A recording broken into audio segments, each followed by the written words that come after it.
বন্ধ রাখলাম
তৃতীয় ক্লাস আমরা শুরু করছি। আপনারা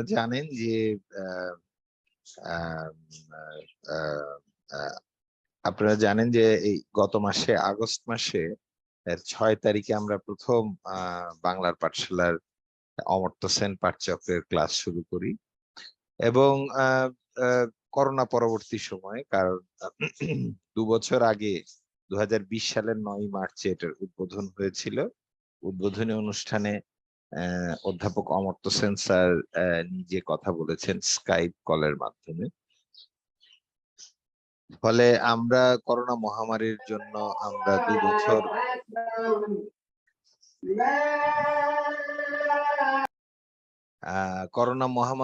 আমরা 2 বছর আমরা এই পাঠচক্রের ক্লাসগুলো অনুষ্ঠিত হতে পারিনি এবং করোনার স্তীমিত সময়ে আমরা অনলাইনে এই ক্লাসগুলো শুরু করেছি। তো এখন আমাদের প্রথম ক্লাস আপনাদের মনে আছে ডক্টর সেলিম জাহান ক্লাস নিয়েছেন। তিনি capability approach and human development এর উপরে ক্লাস নিয়েছেন 6ই আগস্ট এবং পরবর্তীতে যে পরবর্তীতে দ্বিতীয় ক্লাস নিয়েছেন ডক্টর সাজেদা আমিন, পপুলেশন কাউন্সিলের। তিনি নিয়েছেন গত 27শে আগস্ট। আর আজকে 10ই সেপ্টেম্বর, আজকে আমাদের পাঠচক্রের তৃতীয় ক্লাস। আজকে ক্লাস নেবেন, আজকের ক্লাসের বিষয় হচ্ছে সাউন্ড বাড়িয়ে দিছে, কি করতে হবে? জি,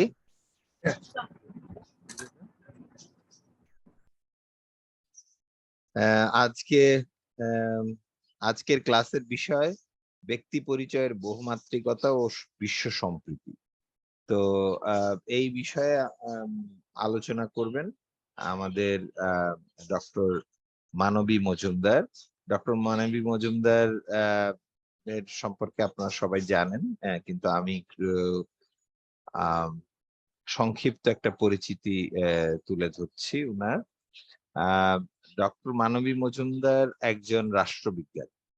তিনি centre for studies in social science কলকাতার রাষ্ট্রবিজ্ঞান বিভাগের প্রফেসর। তিনি ইউনিভার্সিটি অফ মেরিল্যান্ড, যুক্তরাষ্ট্রের ইউনিভার্সিটি অফ মেরিল্যান্ড থেকে পিএইচডি ডিগ্রি লাভ করেন। তিনি বর্তমানে অমর্ত্য সেনের নোবেল প্রাইজ মানিতে প্রতিষ্ঠিত যে প্রতীচী ইন্ডিয়া ট্রাস্ট, সেখানে একজন অনারারি ডিরেক্টর হিসেবে কাজ করছে। তো আমি ডক্টর মানবী মজুমদারকে আজকে তার আলোচনা শুরুর জন্য বিনীত অনুরোধ করছি। ধন্যবাদ আপনাকে। আমার স্ক্রিনটা না একজন মানে অন্য স্ক্রিন এসে গেছে জানেন আমার স্ক্রিনের ভেতরে। আচ্ছা, হ্যাঁ, উনি হচ্ছেন, হ্যাঁ এবার ঠিক আছে, এবার ঠিক আছে। হ্যাঁ, আচ্ছা আচ্ছা, জি আচ্ছা। তো আমি প্রথমেই বলি যে বাংলার পাঠশালা ফাউন্ডেশন আমাকে যে এত বড় একটা সুযোগ দিয়েছেন আপনাদের সঙ্গে আমার এই বিষয়ে আলোচনা করার, তার জন্য আমি অত্যন্ত সম্মানিত বোধ করছি। সত্যি তো এটা একটা বড় সুযোগ এবং একটা চ্যালেঞ্জও। তো সেই জন্য আমি খানিকটা শঙ্কিতও বোধ করছি। বোধ করার একটা কারণ হলো যে আমি কিন্তু নিজে অর্থনীতির ছাত্রী নই, মানে আমার অর্থনীতি সম্বন্ধে জ্ঞান সামান্য। ঠিক সেইভাবেই আমি দর্শনেরও ছাত্রী নই। সেই জন্য প্রফেসর সেন সম্বন্ধে যখন বলতে যাচ্ছি, তার লেখা নিয়ে কথাবার্তা আলোচনা করতে যাচ্ছি, তার মতো একজন প্রথিত যশা অর্থনীতিবিদ এবং দার্শনিক, তার কথাগুলো যে ঠিক মতো বুঝতে পেরেছি এবং আপনাদের সাথে আলোচনা করতে পারছি, সেটা সম্বন্ধে আমার কিন্তু সম্পূর্ণ নিজের উপর আস্থা নেই। তবুও আপনারা আমাকে এই সুযোগটা দিয়েছেন বলে আমি সেই চ্যালেঞ্জটা অবশ্যই নিয়েছি এবং আপনাদের সঙ্গে সাহস করে লেগে পড়বো এই আলোচনা করতে। আর আমার ইংরেজি বা বাংলা দুটো ভাষার উপরেই যে দখল ভীষণভাবে আছে তাও আমি বলবো না। সেই জন্যে সেই একটা সীমাবদ্ধতাও আছে। এবং আপনারাও জানেন যে যার লেখাপত্র নিয়ে আলোচনা করতে চলেছি, তার মতো তীক্ষ্ণধী, তার মতো গভীর জ্ঞান, একটা ইতিহাস চেতনা, বিশদ এর উপরে এত দৃষ্টি, সবকিছু মিলিয়ে সেই চ্যালেঞ্জটা গ্রহণ করা আরো কঠিন হয়েছে। কিন্তু একই সঙ্গে একটা প্রবণতা আমাদের থাকে, আমারও আছে, যে তবুও যেন একটা অতি ব্যাখ্যা, অতি কথন এটা করে থাকি। যেটা বুঝছি না হয়তো সেটা বেশি করে ব্যাখ্যা করে ফেলি। এই প্রসঙ্গে আমি একটা কবিতা দিয়ে প্রথমে শুরু করছি, মানে একটা ছড়া। সেটা বলেছিলেন হচ্ছে বার্নার্ড শ। বার্নার্ড শ সেই সময়ে শেক্সপিয়ারের লেখার উপরে একজন ভাষ্যকার ছিলেন, যিনি অনেক কমেন্ট করতেন এবং প্রায় সবাই তার বই পড়তেন। তার নাম ছিল ব্র্যাডলি। তো বার্নার্ড শ এরকম লিখছেন যে last night I had a dream that Shakespeare's post sat for a civil service post. The paper that year contained a question on King Lear, which Shakespeare answered very badly because he had not studied Bradley. অর্থাৎ কিনা যে Bradley এমন বেশি ভাবে ব্যাখ্যা করেছেন, ভাষ্য দিয়েছেন, যে শেক্সপিয়ারের পক্ষেও সেটা পরিষ্কার করে হৃদয়ঙ্গম করা সম্ভব হয়নি। তো আজকে যদি এখানে প্রফেসর সেন উপস্থিত থাকতেন, হয়তো উনি আমার মন্তব্য শুনে বলতেন, আমি তো এগুলো কোনো কিছুই বলিনি, আমি অন্যভাবে ভেবেছি, অন্যভাবে চিন্তা করেছি। অর্থাৎ কিনা আমি যখন তার কথা বলতে চলেছি বা তার বিষয় নিয়ে আলোচনা করতে চলেছি, তখন কিন্তু অর্থ দূষণও ঢুকে পড়তে পারে এর ভিতরে, এই বলে আমি শুরু করছি। তা আমি শুরু করি, শেয়ার করছি স্ক্রিন আপনাদের সঙ্গে।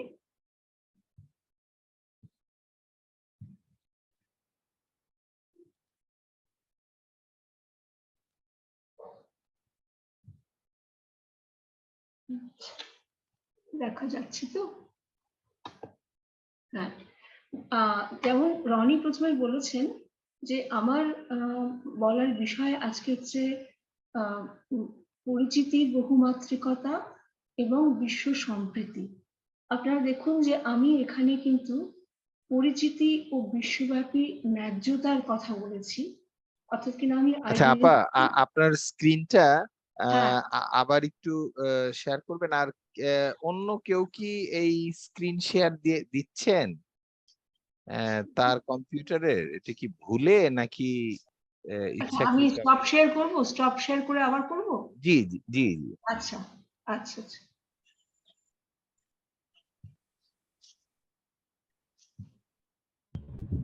মোহাম্মদ আনোয়ার হোসেন স্ক্রিন শেয়ার দিয়ে রাখছেন, এবারে বন্ধ করে দিচ্ছেন। মোহাম্মদ আনোয়ার হোসেন, আপনি স্ক্রিন শেয়ার দিচ্ছেন কেন? কাইন্ডলি আপনি বন্ধ করবেন আপনার স্ক্রিন শেয়ারটা।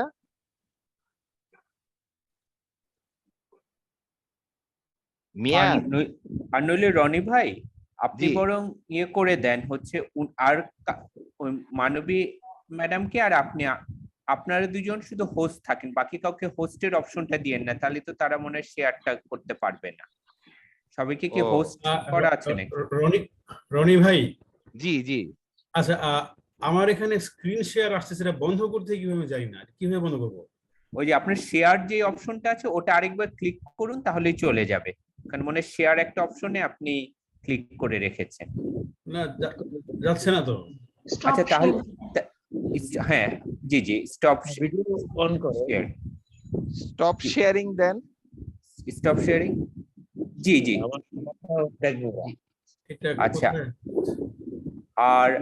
আর নইলে আরেকটা যেটা করতে পারেন, যে যার স্ক্রিন শেয়ারটা হচ্ছে আপনি একটু লিভ করুন, লিভ করে তারপর আছে, আপনি জয়েন করুন। ঠিক আছে, জি। এখন কি আমারটা ঠিক আছে? আমারটা এখন না না না, না না, আপনি প্লিজ তাহলে লিভ করুন, হয় স্টপ স্ক্রিন শেয়ারিং দিতে হবে, আর নইলে লিভ করতে আমি হবে। দিয়েছি, স্টপ দিয়েছি। জি জি জি, এখন সম্ভবত স্টপ হয়েছে। হ্যাঁ হয়েছে স্টপ। জি, আমি okay madam, sorry for the না না ইন্টারাপশন। ঠিক আছে, কোনো অসুবিধা নেই। আমি এবারে তাহলে স্ক্রিন শেয়ার করি। জি। কেউ যদি হ্যাঁ, আচ্ছা আমার কি বন্ধ করতে হবে নাকি? এবারে কি দেখা যাচ্ছে? না না, রিয়াজ মনোয়ার সাহেব, আপনি এক্সিট করে ফেলুন। আচ্ছা, ঠিক আছে, প্লিজ একটু লিভ করুন। শিওর, আর ঠিক আছে। আর বাকি সবাইকে একটু প্লিজ আপনার মিউট থাকবেন, নইলে মাঝে মাঝে স্ক্রিনে অন্যরা চলে আসছে। বাকি সবাই একটু মিউট থাকলে ভালো হয় প্লিজ। জি, ধন্যবাদ। রনি ভাই, এখন কি জি। আমাকে দেখা যাচ্ছে? আপনার স্ক্রিন এখনো দেখা যাচ্ছে না। ও, আমি কিন্তু নিজের স্ক্রিন দেখতে পাচ্ছি। আমি তাহলে স্টপ শেয়ার করে আমি কি বেরিয়ে গিয়ে আবার ঢুকবো? জি, আমার মনে হয় সেটা ভালো হয়। জি। আচ্ছা, একেবারে না, উনি কিন্তু এখনো আনোয়ার হোসেন সাহেব স্ক্রিন কিন্তু এখনো শেয়ার করছেন। হ্যাঁ, জি জি। ওনাকে প্লিজ একটু লিভ করবেন। আনোয়ার সাহেব, আপনি যদি একটু লিভ করেন, এই যে আপনি আবার স্ক্রিন শেয়ার দিয়ে ফেলেছেন। হ্যাঁ, জি, এবার গেছে। জি, এবার গিয়েছে। এবার ম্যাডাম প্লিজ। আচ্ছা, এবার আমি চেষ্টা করছি। হ্যাঁ, এবারে দেখি, শেয়ার স্ক্রিন করলাম। এবারে কি দেখা যাচ্ছে? জি জি, এবার জি দেখা ম্যাডাম। আচ্ছা এবার ঠিক দেখা আছে। আচ্ছা তো রনি ভাই যেরকম বললেন যে আমি পরিচিতির বহুমাত্রিকতা আর বিশ্ব সম্প্রীতি নিয়ে বলবো। আমি একটু বদল করেছি এবং আমি পরে বলবো কেন আমি বদলটা করেছি, ব্যাখ্যা করার চেষ্টা করব। সেটা হচ্ছে আমি বলেছি পরিচিতি ও বিশ্বব্যাপী ন্যায্যতা। এটা তো ওই নাম্বারটা তো দেখি আমি ওই নাম্বার হ্যাঁ, বিশ্বব্যাপী ন্যায্যতা, কারণ আমি মনে করি যে প্রফেসর সেন যখন আইডেন্টিটি নিয়ে কথা বলেছেন তখন উনি এই পরিচিতি বা আইডেন্টিটির সঙ্গে জাস্টিস আর ডিমান্ডস অফ জাস্টিস বা ন্যায্যতার ধারণার একটা তুলনামূলক আলোচনা করেছেন। আমার মনে হলো সেই জন্য যে এটাই সবচেয়ে বেশি প্রাসঙ্গিক হবে সম্প্রীতির বদলে। কেন আমি সেটা আরেকটু পরিষ্কার করে বলার চেষ্টা করব। আমি শুরু করি পরিচিতি দিয়ে, কিন্তু পরের এতে যেতে পারছি না কেন, দাঁড়ান। হ্যাঁ ঠিক আছে, সবাই দেখতে পাচ্ছেন তো পরিচিতির বহুমাত্রিকতা দিয়ে আমি শুরু করছি। এখন তত্ত্বে এটা জি, ভালো করে দেখা যাচ্ছে। হ্যাঁ, তত্ত্বে এটা ভালো করে বলা হচ্ছে যে আমরা যদিও উদারনীতিবাদে আছে যে আমরা হচ্ছি সবাই এক একজন ব্যক্তি, ইন্ডিভিজুয়াল, কিন্তু আমাদের তো একটা সামাজিক অবস্থান আছে এবং আমরা সবাই, প্রায় সবাই অন্যদের সঙ্গে একাত্ম বোধ, কোনো কোনো গোষ্ঠীর সঙ্গে একাত্ম বোধ, একটা একাত্মতা বোধ আছে আমাদের, তাদের সঙ্গে একত্র হতে চাই, সংযুক্ত হতে চাই। এটাকেই বলা হচ্ছে ফ্রিডম অফ অ্যাসোসিয়েশন, অর্থাৎ কিনা আমরা মিউচুয়াল আইডেন্টিফিকেশন, আমরা অনেকের সঙ্গে বিভিন্ন কারণে একাত্ম হতে চাই। সেই জন্য আমাদের এই যে পরিচয় কি, আত্মপরিচিতি কি, সেটা অনেকটাই কিন্তু নির্ভর করে আমরা কাদের সঙ্গে নিজেদের আইডেন্টিফাই করছি, নিজেদের একাত্ম বলে মনে করছি, অঙ্গীভূত বলে মনে করছি সেটা। এবং সেই জন্য এই স্বাধীনতাটা, যে আমরা অন্যদের সঙ্গে একাত্ম বোধ করতে পারি, তাদের সঙ্গে একভাবে চিন্তা করতে পারি, সেই স্বাধীনতাটা কিন্তু আমাদের কাছে খুব মূল্যবান। সেই কারণে প্রফেসর সেনও বলছেন যে পরিচিতি একটি গুরুত্বপূর্ণ বিষয় যেটা নিয়ে আলোচনা করা দরকার, কিন্তু এটা অত্যন্ত জটিল বিষয় বটে। এটা মধ্যে অনেকগুলো দিক আছে যেগুলো নিয়ে আমরা আমাদের ভাবনা চিন্তা করতে হবে। যেমন ধরুন আমাদের একটা ব্যক্তিগত পরিচিতি বলতে আমরা বোঝাচ্ছি যে ধরুন যে আমি হলাম মানবী মজুমদার, আমার একটা সামাজিক, আমার একটা পারিবারিক পরিচয় আছে ইত্যাদি প্রভৃতি, সেটাকে বলা হচ্ছে ধরুন, বা আমি একজন মহিলা, সেগুলোকে বলা যেতে পারে হচ্ছে পার্সোনাল আইডেন্টিটি। আমরা যখন পরিচিতির কথা বলছি বা আমরা এখানে যখন পরিচিতি নিয়ে আলোচনা করছি, আমরা কিন্তু শুধুমাত্র যে ব্যক্তিগত পরিচিতি নিয়ে কথা বলছি তা নয়, এবং ব্যক্তিগত পরিচিতির সঙ্গে অনেক ক্ষেত্রে আমাদের এই যে অ্যাসোসিয়েশনাল স্পিরিট, এ দুটো যে একই অঙ্গাঙ্গিভাবে জড়িয়ে থাকে তা কিন্তু নয়। অর্থাৎ কিনা আমাদের যখন আমরা পরিচিতির আলোচনাটা এখানে করছি, মূলত কিন্তু আমরা এখানে আমাদের সামাজিক পরিচিতির আলোচনাটাই করছি। কারণ আমরা আমাদের ব্যক্তিগত সীমানার গণ্ডি পেরিয়ে অন্য কিছু গোষ্ঠীর সঙ্গে, অন্য কিছু মানুষের সঙ্গে একাত্মতা বোধ করার চেষ্টা করছি। আমরা একটা সামাজিক বন্ধন বা সম্পর্ক তৈরি করার চেষ্টা করছি।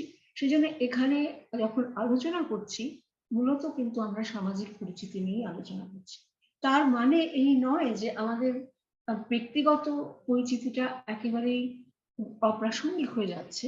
কিন্তু আমি পরে উদাহরণ দিয়ে আসবো, যেটা আমরা প্রফেসর সেনের আলোচনাতে দেখেছি, যে এই দুটোর ভেতরে সম্পর্কটা কিন্তু সবসময় একেবারে অঙ্গাঙ্গিভাবে মিলেমিশে যাচ্ছে তা কিন্তু নয়। যে যে বিষয়ের উপরে তার সঙ্গে একসময় দার্শনিক ভিকো পারেখের চিন্তা ভাবনার একটা তফাৎ বা ভিন্নতা দেখা গিয়েছিল। যে এটা নয় যে আমার সামাজিক পরিচিতি আর আমার ব্যক্তিগত পরিচিতি দুটো খুব সুন্দরভাবে মিশে যাচ্ছে, তার ভেতরে কিন্তু একটা দূরত্ব থাকতে পারে, যেটা আমি পরে আবার আলোচনা করার সময় আসবো। তো এটা গেল ধরুন সামাজিক পরিচিতির কথা, অর্থাৎ কিনা আমি কোন গোষ্ঠীর সঙ্গে, কোন সমাজের সঙ্গে, কোন সম্প্রদায়ের সঙ্গে আমার নিজের একাত্মতা বোধ করার বা অংশীদারি হওয়ার একটা সুযোগ চাইছি বা করে দিচ্ছি, সেটা আমার সামাজিক পরিচিতি। অবশ্যই কিছু কিছু ক্ষেত্রে এই পরিচিতিগুলো সামাজিক হলেও সেই পরিচিতিগুলো হয় আরোপিত পরিচিতি, যেগুলো আমি চট করে নিজে হয়তো বেছে নিলাম তা নয়, বা এমন পরিচিতি যা থেকে আমি অনেক সময় বেরিয়ে যেতে পারবো তাও কিন্তু নয়, সেগুলোকে বলা হচ্ছে আরোপিত পরিচিতি। এবং এই আরোপিত পরিচিতিতে অনেক সময় আমি সেটার জন্য একটা গর্ব অনুভব করতে পারি, আবার সেটা কিন্তু আমাকে হেয় করারও একটা অস্ত্র হতে পারে। আমি উদাহরণ দিচ্ছি, ধরুন আমার পশ্চিমবঙ্গের ক্ষেত্রে যে যে আমাদের যে জাতপাতের ব্যবস্থা, সেই জাতপাতের ব্যবস্থাতে যখন ধরুন যারা একটু সামাজিক বিভেদের শিকার হচ্ছেন, যাদেরকে হেয় করা হচ্ছে, তারা একটা অবমাননার শিকার হচ্ছেন এবং তাদের উপরে একটা পরিচিতি আরোপ করে দেওয়া হচ্ছে, এবং তারা তখন সেই পরিচিতিটা নিয়ে কি করবেন, অন্যরা কিভাবে তাদের দেখছেন, তারা হয়তো নিজেদের সেভাবে দেখতে চান না। যেমন ধরুন আমাদের এখানে সাফাই কর্মচারীদের একটা সংস্থা আছে, বেজওয়ারা উইলসন বলে যিনি ভদ্রলোক, যার পরিবারের লোকেরা আসলে সাফাই কর্মচারী ছিলেন বংশানুক্রমিক ভাবে, তারা একটা গোষ্ঠী তৈরি করেছেন এবং তারা সেই ম্যানুয়াল স্ক্যাভেঞ্জিং কে যাতে আনলফুল করা যায়, করাও হয়েছে, সেটা নিয়ে আন্দোলন করেন। তো তাদের পরিচিতিটা কিন্তু সমাজের উচ্চতরের জাতপাতের লোকেরা তাদের উপরে চাপিয়ে দিয়েছেন এবং তারা তারপরে সেটাকে নিয়ে কি করছেন আমি তাতে আসছে, কিন্তু এই আরোপিত অ্যাসক্রিপটিভ আইডেন্টিটি এটা থাকছে। এবং প্রফেসর সেনের একটা এই যে আর্টিকেল গুলো দিয়েছি তার মধ্যে একটাতে এরকম রয়েছে যে তিনি জাঁ পল শাস্ত্রের কথা উল্লেখ করেছেন এবং বলেছেন, উদাহরণ দিয়েছেন যে ইউরোপের জুজ তারা কারা, তারা কি নিজেরাই নিজেদের পরিচিতিটাকে এইভাবে তৈরি করছেন, না অন্যরা তাদের আসলে এইভাবে দেখছেন, এবং বলছেন যাদের জুদের প্রতি রাগ ছিল বা বিদ্বেষ ছিল তারাই কিন্তু এই পরিচিতিটাকে আরো মানে সামাজিকভাবে তৈরি করছেন। মানে এটা একটা ম্যানুফ্যাকচার করা হচ্ছে হয়তো এই পরিচিতিটাকে।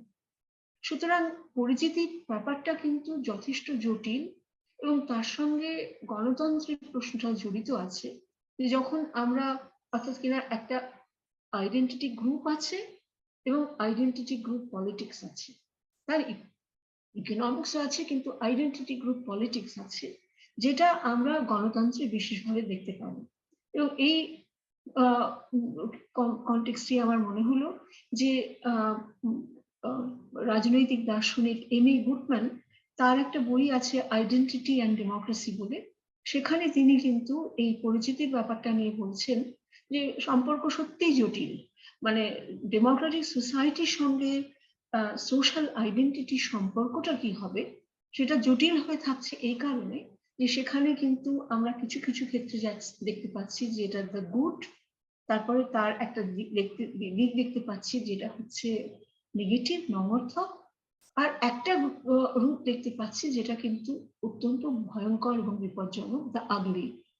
এই সবগুলোই কিন্তু এখানে রয়েছে, মানে অর্থাৎ কিনা যেমন আমি প্রশ্নটা তুললাম হচ্ছে যে ধরুন আমাদের জাত ব্যবস্থার একেবারে নিচে যাদের রাখা হয়েছে, যারা নিজেদের এখন দলিত বলছেন, সেই দলিত লোকেরা তাদের অন্যরা তাদের কিভাবে দেখছেন এবং তারা তাদের কিভাবে দেখছেন, তারা কিন্তু এই গোষ্ঠীবদ্ধ এই দলিত পরিচিতির মধ্যে দিয়ে তারা কিন্তু তাদের যে ঐতিহাসিক দিক থেকে যে অবমাননা এবং লাঞ্ছনা এবং তাদের বিরুদ্ধে সব রকম উৎপীড়ন, তার বিরুদ্ধে তারা কিন্তু সংঘবদ্ধ হয়েছেন।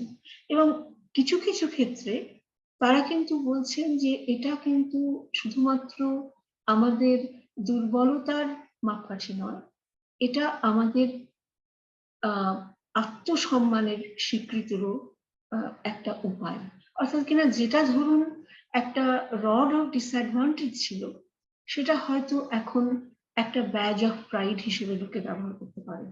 এই এমি গুডম্যান সেই অর্থেই বলছেন যে আইডেন্টিটি নিয়ে যখন আমরা আলোচনা করছি বা পরিচিতি নিয়ে, তখন কিন্তু আমাদের মাথায় রাখতে হবে যে এই সংঘবদ্ধভাবে যখন আমরা অবিচারের বিরুদ্ধে, অন্যায্যতার বিরুদ্ধে লড়াই করছি, তখন সেখান থেকে কিছু সদর্থক রাজনীতি কিন্তু বেরিয়ে আসবে। যে আমরা সেখানে নিজেদের কিন্তু একটা স্বীকৃতি চাইছি এবং আমরা আমাদের ন্যায্যতার দাবিটা সেখানে তুলে ধরছি। সেই জন্য আমাদের এটা ক্ষেত্রে কিন্তু আমাদের সংঘবদ্ধ হওয়ার একটা কারণ আছে। এবং এই ক্ষেত্রে এই ধরনের আইডেন্টিটি পলিটিক্স এবং আইডেন্টিটি অ্যাসোসিয়েশন, সেটা আমাদের জাস্টিসের বা ন্যায্যতার দাবিটাকে এগিয়ে নিয়ে যাচ্ছে। অন্যদিকে ধরুন যে সমস্ত মানে সংগঠনগুলো বিভাজনটা বাড়িয়ে দিচ্ছে, ভারতবর্ষে এখন অনেক এরকম সংগঠন হচ্ছে যারা বিভাজনটাকে বাড়িয়ে দিচ্ছে, যারা প্রশ্নে আরো পিছিয়ে নিয়ে যাচ্ছে, সেই ধরনের আইডেন্টিটি পলিটিক্সটা আসলে কিন্তু নর্থক, সেটা ব্যাড। এবং আরো একটু এগিয়ে গিয়ে বলা যায় যে যারা সত্যিকারের মনে করছে যে ভারতবর্ষটা আসলে একটি মাত্র ধর্মের প্রতিরূপ, তারা কিন্তু একটা বিপজ্জনক গণতন্ত্রের প্রতি একটা বিপজ্জনক ভূমিকা পালন করছে। সুতরাং এইটাই বলার আমার প্রথম বলার বিষয়, যে সেই জন্যই পরিচিতির রাজনীতি এবং আইডেন্টিটি গ্রুপের প্রশ্নটা এতটা জটিল হয়ে পড়ছে এবং এতটা গুরুত্বপূর্ণ হয়ে পড়ছে। সেই জন্য যেটা দেখা যাচ্ছে যে এবং অনেকগুলো দ্বন্দ্ব একসাথে কাজ করছে। যখন আমরা বলছি যে আমরা একসাথে হতে চাই, কিছু কিছু দলের সঙ্গে, কিছু কিছু গোষ্ঠীর সঙ্গে বা সম্প্রদায়ের সঙ্গে আমরা একাত্মতা বোধ করছি, সেটা হচ্ছে ওয়ার্কিং টুগেদার। কিন্তু একই সঙ্গে আমরা অন্তর্ভুক্ত হতে চাইছি, আমরা সেই দলের ভেতরে, একই সঙ্গে আমরা কিন্তু আবার অন্যদের বহিষ্কারও করতে চাইছি, আমরা সেখানে তাদের ঢুকতে দিতে চাইছি না। সুতরাং এক অর্থে এটা ইনক্লুসিভ, অন্য অর্থে এটা এক্সক্লুসিভ। এটা কিছু লোককে ভেতরে ঢোকাচ্ছে এবং কিছু লোককে বাদ দিয়ে বাইরে করে দিচ্ছে। সুতরাং মানে এই যে পরস্পর স্ববিরোধী দুটো প্রক্রিয়া অনেক সময় একসঙ্গে চলেছে, এটা যে হতেই হবে তা নয়। মানে অর্থাৎ কিনা আমরা একটা দলে অন্তর্ভুক্ত হতে গেলেই যে অন্যদের তার থেকে বের করে দিতে হবে, এটা যে একটা এক্সক্লুসিভ ক্লাব হতে হবে, সেটা অবশ্যই সেটার মানে নেসেসারি কন্ডিশন নয়। কিন্তু অনেক ক্ষেত্রেই আমরা দেখতে পাচ্ছি যে আমরা যদি একটার সঙ্গে বিলং করতে চাই, তার পাশাপাশি যেন আমরা অন্যদের সঙ্গে মিশতে চাই না। তাহলে ফ্রিডম অফ অ্যাসোসিয়েশন, সেটা কিন্তু তার সঙ্গে সঙ্গে অনেক সময় ফ্রিডম টু এক্সক্লুড এসে যাচ্ছে, যে দুটো কিন্তু একটা মানে ন্যায্যতার দাবিটাকে ভীষণভাবে চ্যালেঞ্জের মুখে ফেলে দিচ্ছে। সেই জন্য দেখুন, আমরা সহকার, যেটাকে বলছি আমি যে ওয়ার্কিং টুগেদার, একসঙ্গে কাজ করা, সহকর্ম, সহযোগ এবং সহকর্ম, সেটাই আবার ওয়ার্কিং এগেইনস্ট ইচ আদার হয়ে যাচ্ছে, পরস্পরের বিরুদ্ধাচরণ। একদিকে আমরা বলছি যে তুমি আমার সঙ্গে আইডেন্টিফাই করছো, সুতরাং তুমি আমার সঙ্গে এসো, তার মানেই অনেক সময় এরকম দাঁড়াচ্ছে যে তার মানে তো অন্যদের আমরা এক্সক্লুড করে দেবো, অন্যদের সঙ্গে মিশবো না।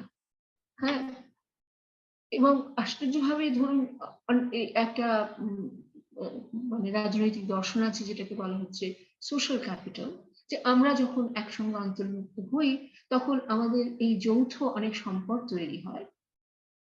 সেটা হলো তার মানে কি, যে আমরা ওই দলের ভেতরে যখন থাকছি তখন আমাদের ভেতরে আঁটোসাঁটো একটা নিবিড় বন্ধন তৈরি হচ্ছে, কিন্তু যখন দুটো দলের ভিতরে সম্পর্কটা হচ্ছে তখন সেখানে ভীষণ দ্বান্দ্বিক সম্পর্ক হয়ে যাচ্ছে। সেই জন্যই প্রফেসর সেন এটাকে বলছেন যে উইদিন গ্রুপ বন্ডিং একটা হচ্ছে, কিন্তু বিটুইন গ্রুপ ফ্রিকশন হচ্ছে। মানে এটা যে হতেই হবে তা নয়, কিন্তু এই বিপদটা কিন্তু আমাদের রয়ে গেছে। এটা জটিলতাটা এখান থেকেই আসছে যে একদিকে যেমন আমরা এক মানুষের ভেতরে, কিছু মানুষের ভেতরে দৃঢ় বন্ধন করে তুলছি, অন্যদের ভিতরে কিন্তু আমরা বিদ্বেষ তৈরি করছি। এই দুটো বিষয় আছে বলেই এটা অসুবিধাজনক। তবুও প্রফেসর সেনের মূল প্রতিপাদ্য বিষয় হচ্ছে যে পরিচিতির কিন্তু বহুমাত্রিকতা আছে, যেটা আমি পরের স্লাইডে আসছি। যে বহুমাত্রিকতার মানেটা কি? মানে আমরা যখন বলি পরিচিতি, তখন প্রশ্নটা হলো আমরা কি কেবলমাত্র একটাই পরিচিতি নিয়ে আছি? আমি যেমন ধরুন বাঙালি, আমি পশ্চিমবঙ্গের লোক, আমি রাষ্ট্রবিজ্ঞান নিয়ে পড়াশোনা করেছি, আমি নিজেকে নারীবাদী বলে মনে করি, আমি নিজেকে উঁচু জাতির বলে মনে করতে চাই না। সুতরাং আমার নিজের কাছে অনেকগুলো পরিচয় আছে। তো যদি ধরে নিই যে আমার অনেকগুলো পরিচয় আছে, তাহলে এটাও ধরে নিতে হবে যে আমি কোনটাকে প্রাধান্য দেব, কোনটাকে প্রাধান্য দেব না, সেটা নিয়ে কিন্তু আমার ভেতর দিয়ে একটা বাছাইয়ের পর্ব চলে। এটা যখন প্রফেসর সেন এই কথাটা বললেন, অর্থাৎ কিনা আইডেন্টিটি অ্যান্ড চয়েস, তখন উনি আসলে কমিউনিটারিয়ানদের সঙ্গে, কৌম সমাজবাদীদের সঙ্গে একটা আলোচনা চালাতে চাইলেন। আমি আরেকটু পরিষ্কার করে বলছি যে একদিকে বলা হচ্ছে যেটা প্লুরালিটি অফ আইডেন্টিটি বা পরিচিতির বহুত্ব আছে, এবং এটাও বলা হচ্ছে যে আমাদের আইডেন্টিটি কিন্তু সবসময় এক জায়গায় দাঁড়িয়ে থাকছে না, এটার একটা বিবর্তন সম্ভব, এটার ভিতরে একটা ডাইনামিক এলিমেন্ট রয়েছে। এবং সেই বিবর্তনটা কিভাবে যেতে পারে? আমার এক ধরনের পরিচিতি আরো বিকশিত হতে পারে, আবার এক ধরনের পরিচিতি খানিকটা বিলুপ্তিও হতে পারে। যেমন ধরুন, আমি সত্যি নিজেকে একজন উঁচু জাতের মহিলা, এই পরিচিতিটা আমি কিন্তু আর বিশেষভাবে আত্মস্থ করতে চাই না। আমি মনে করি না যে এই পরিচিতি, হয়তো অন্যরা কেউ বলতে পারে যে এই সুবিধার জায়গা থেকে এটা বলা সহজ হতে পারে, আমি সেটা মেনে নিচ্ছি, কিন্তু তবুও আমার ভিতরে একটা সক্রিয় সচেতন একটা প্রয়াস আছে যে আমি আমার এই পরিচিতিটাকে নিজের সামনে বিরাটভাবে তুলে ধরার চেষ্টা করব না। সুতরাং অনেক ক্ষেত্রে আমরা কিন্তু আইডেন্টিটি লস হয়ে থাকে।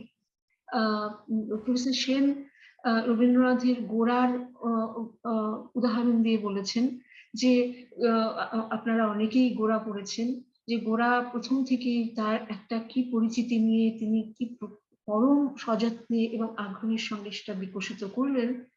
তারপরে উপন্যাসের একবার শেষ ভাগে যখন তিনি জানতে পারলেন যে তার সেই পরিচিতি আসলে আরোপিত ছিল, সেই পরিচিতি কোনো একটা মানে সেই পরিচিতি আসলে তার পরিচিতি নয়, তখন তিনি কিন্তু একটা প্রশ্নের সম্মুখীন হলেন যে তিনি কি তাহলে একটা সত্তা ছেড়ে দিয়ে অন্য সত্তা গ্রহণ করবেন, এই প্রশ্নের সামনে এসে দাঁড়াবেন। অর্থাৎ কিনা সেন যেটা বলছেন যে আমরা কি তাহলে পরিচিতি কেবলমাত্র আবিষ্কার করি, নাকি আমরা এর ভেতরে একটা পছন্দ, এর ভেতরে একটা বাছাইয়ের ব্যাপার আছে।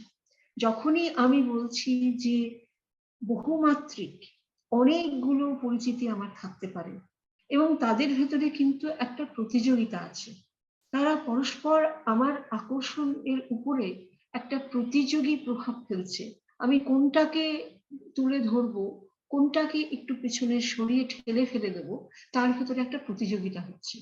এবং এই প্রতিযোগী পরিচিতির কোনটা অগ্রাধিকার পাবে তার স্বাধীনতা কিন্তু সেটা বিচার করার স্বাধীনতা আমার আছে, আমার সেই চয়েসটা আছে, সেটাই উনি বলছেন। এটা কাদের সঙ্গে কথা বলে বলছেন? যাদের কথা বললাম যে কমিউনিটারিয়ান, যারা বলেছিলেন, যারা আসলে কমিউনিটারিয়ানরা কিন্তু আমাকে রনি ভাই, আপনি কিন্তু আমাকে সময়ের ব্যাপারে পরে বলবেন, হ্যাঁ? আমি হয়তো ভীষণ উৎসাহের আতিশয্যে অনেক করে ফেলবো, এবং আপনারা সবাই শান্ত হয়ে চুপ করে আছেন আর আমি সমানে কথা বলে যাচ্ছি, এটা তো খুব একটা ভালো জিনিস নয়। সুতরাং আমাকে আপনি থামাতে পারবেন মাঝে মাঝে, হ্যাঁ? আচ্ছা, তাহলে ধরুন আমি যখন বলছি যে আমি আমার অনেকগুলো পরিচয়, কোনটা আমি সামনে আনবো, কোনটা আমি পেছনে ঠেলে ফেলিয়ে দেবো, কোনটা আমি আসলে ভুলে যেতে চাইবো, এগুলো যখন ভাবছি তখন তার মানে নিশ্চয়ই আমার একটা এই বিবেচনার একটা স্বাধীনতা আছে। এবং এটা কমিউনিটারিয়ানরা লড়াইটা বা বিতর্কটা করছিলেন হচ্ছে লিবারালদের সঙ্গে, উদারনীতিবাদীদের সঙ্গে, যারা হয়তো একটা মেথোডোলজিক্যাল ইন্ডিভিজুয়ালিজম, মানে আপনি একজন ব্যক্তি, যে ব্যক্তির বিচার বিবেচনা তার সব, সেটাই সব, এরকম ভাবে যদি ভাবা হয়, সেই ব্যক্তি যেন একজন অ্যাটমের মতো, সেটা নিয়ে এই কমিউনিটারিয়ানরা বা কৌম সমাজবাদীরা তারা আপত্তি তুলেছিলেন।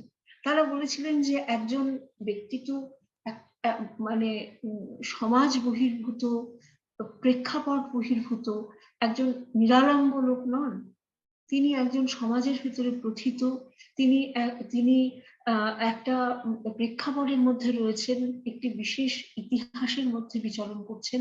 সুতরাং তারা বলছিলেন যে ইন্ডিভিজুয়াল আনএনকাম্বার্ড নন, মানে অর্থাৎ যে নিরলম্ব ভাবে রয়েছেন সেটা তো নন, তিনি এইভাবে রয়েছেন। সুতরাং তিনি একজন ইন্ডিভিজুয়াল, তিনি কিন্তু নোহোয়্যার থেকে আসছেন না, তিনি সামহোয়্যার থেকে আসছেন। এই সামহোয়্যার বা কনটেক্সটে প্রথিত করার জন্যই তারা বলতে চাইছিলেন যে সুতরাং আমাদের উপলব্ধি কিভাবে হচ্ছে যে আমাদের একটা সত্তা আছে, আমাদের একটা সামাজিক সত্তা আছে, পরিচিতি আছে, সেটা উপলব্ধি করছি। প্রফেসর সেন বলছেন যে, আমি সেটা পরের স্লাইডে আরো একটু পরিষ্কার করে বলবো, কিন্তু উনি বলছেন যে না, যেহেতু আমাদের এই কোনটা অগ্রগণ্য, কোনটা প্রধান, কোনটা তুলনামূলকভাবে অপ্রধান, এটা বিচার করার স্বাধীনতা রয়েছে, সুতরাং এখানে চয়েস বা বাছাইয়ের একটা বিরাট ভূমিকা রয়েছে। আমরা যে শুধু একটা দিন হঠাৎ উঠে আবিষ্কার করলাম যে আমি হচ্ছি আসলে এই, তা নয়, আমি সেগুলোকে নিয়ে বিচারও করছি, এটাই উনি বলতে চাইলেন। এবং শুধু যে স্বাধীনতা আছে এই বিচার করার তাই নয়, এটা নিয়ে বিচার করার একটা দায়িত্ব আমার আছে। আমি হতে পারে আমার পার্সোনাল আইডেন্টিটি একরকমের, কিন্তু আমি সেটাই চাই কিনা, নাকি আমি বিচার করে ঠিক করলাম যে আমি জাতপাতের উচ্চ সোপানে বসে আছি বলে সেটা নিয়ে বিরাট ভাবে প্রচার করাটা আমার দায়িত্বের দায়বদ্ধতা হবে না বলে আমি দায়িত্ব নিয়ে অন্য একটা কিছু করলাম। আমি দায়িত্ব নিয়ে আমার সামাজিক পরিচিতিটাকে অন্যভাবে সাজানোর চেষ্টা করলাম। সুতরাং আমার একটা স্বাধীনতা আছে, চয়েস আছে, এবং আমার একটা রেসপন্সিবিলিটি এবং দায়িত্বও আছে। অর্থাৎ প্রফেসর সেন বলছেন যে আমাকে কিন্তু তাহলে সেই মৌলিক সক্রেটিক কোয়েশ্চেনটাকে সামনা করতে হবে, সেটা হচ্ছে হাউ শুড আই লিভ, আমি কিভাবে নিজেকে সমাজের কাছে উপস্থাপিত করব, সমাজের অন্যান্য সদস্যদের কাছে আমি কিভাবে নিজেকে রাখবো, তাদের সঙ্গে কিভাবে সম্পর্ক তৈরি করব, সেটা কিন্তু আমার একটা পছন্দের বা বাছাইয়ের একটা স্বাধীনতা এবং দায়িত্ব। এর মানে কি এই যে আমার অবাধ স্বাধীনতা আছে, কোন রকম প্রতিকূলতা বা বাধ্যবাধকতা বা কনস্ট্রেন্ট আমার উপর নেই? মোটেই তা নয়। প্রফেসর সেন বলছেন যে এটা তো এলিমেন্টারি ইকোনমিক্স। আমরা জানি যখন আমরা কেনাকাটা করতে যাই তখন বাজেট কনস্ট্রেন্ট আছে, আমরা জানি যে আমরা একটা সীমাবদ্ধতার মধ্যে কাজ করি, চয়েস উইদিন কনস্ট্রেন্ট। কখনোই এটা হয় না যে আমার চয়েস মানে হচ্ছে যে সীমাহীন সুযোগ বা সম্ভাবনা, তা তো নয়। আমার সম্ভাবনার পরিবৃত্তের ভেতরেই কিন্তু আমাকে বাছাইটা করতে হচ্ছে, কিন্তু তার মানে এই নয় যে আমার বাছাইয়ের কোনো সুযোগ নেই। অর্থাৎ কিনা দেখুন যে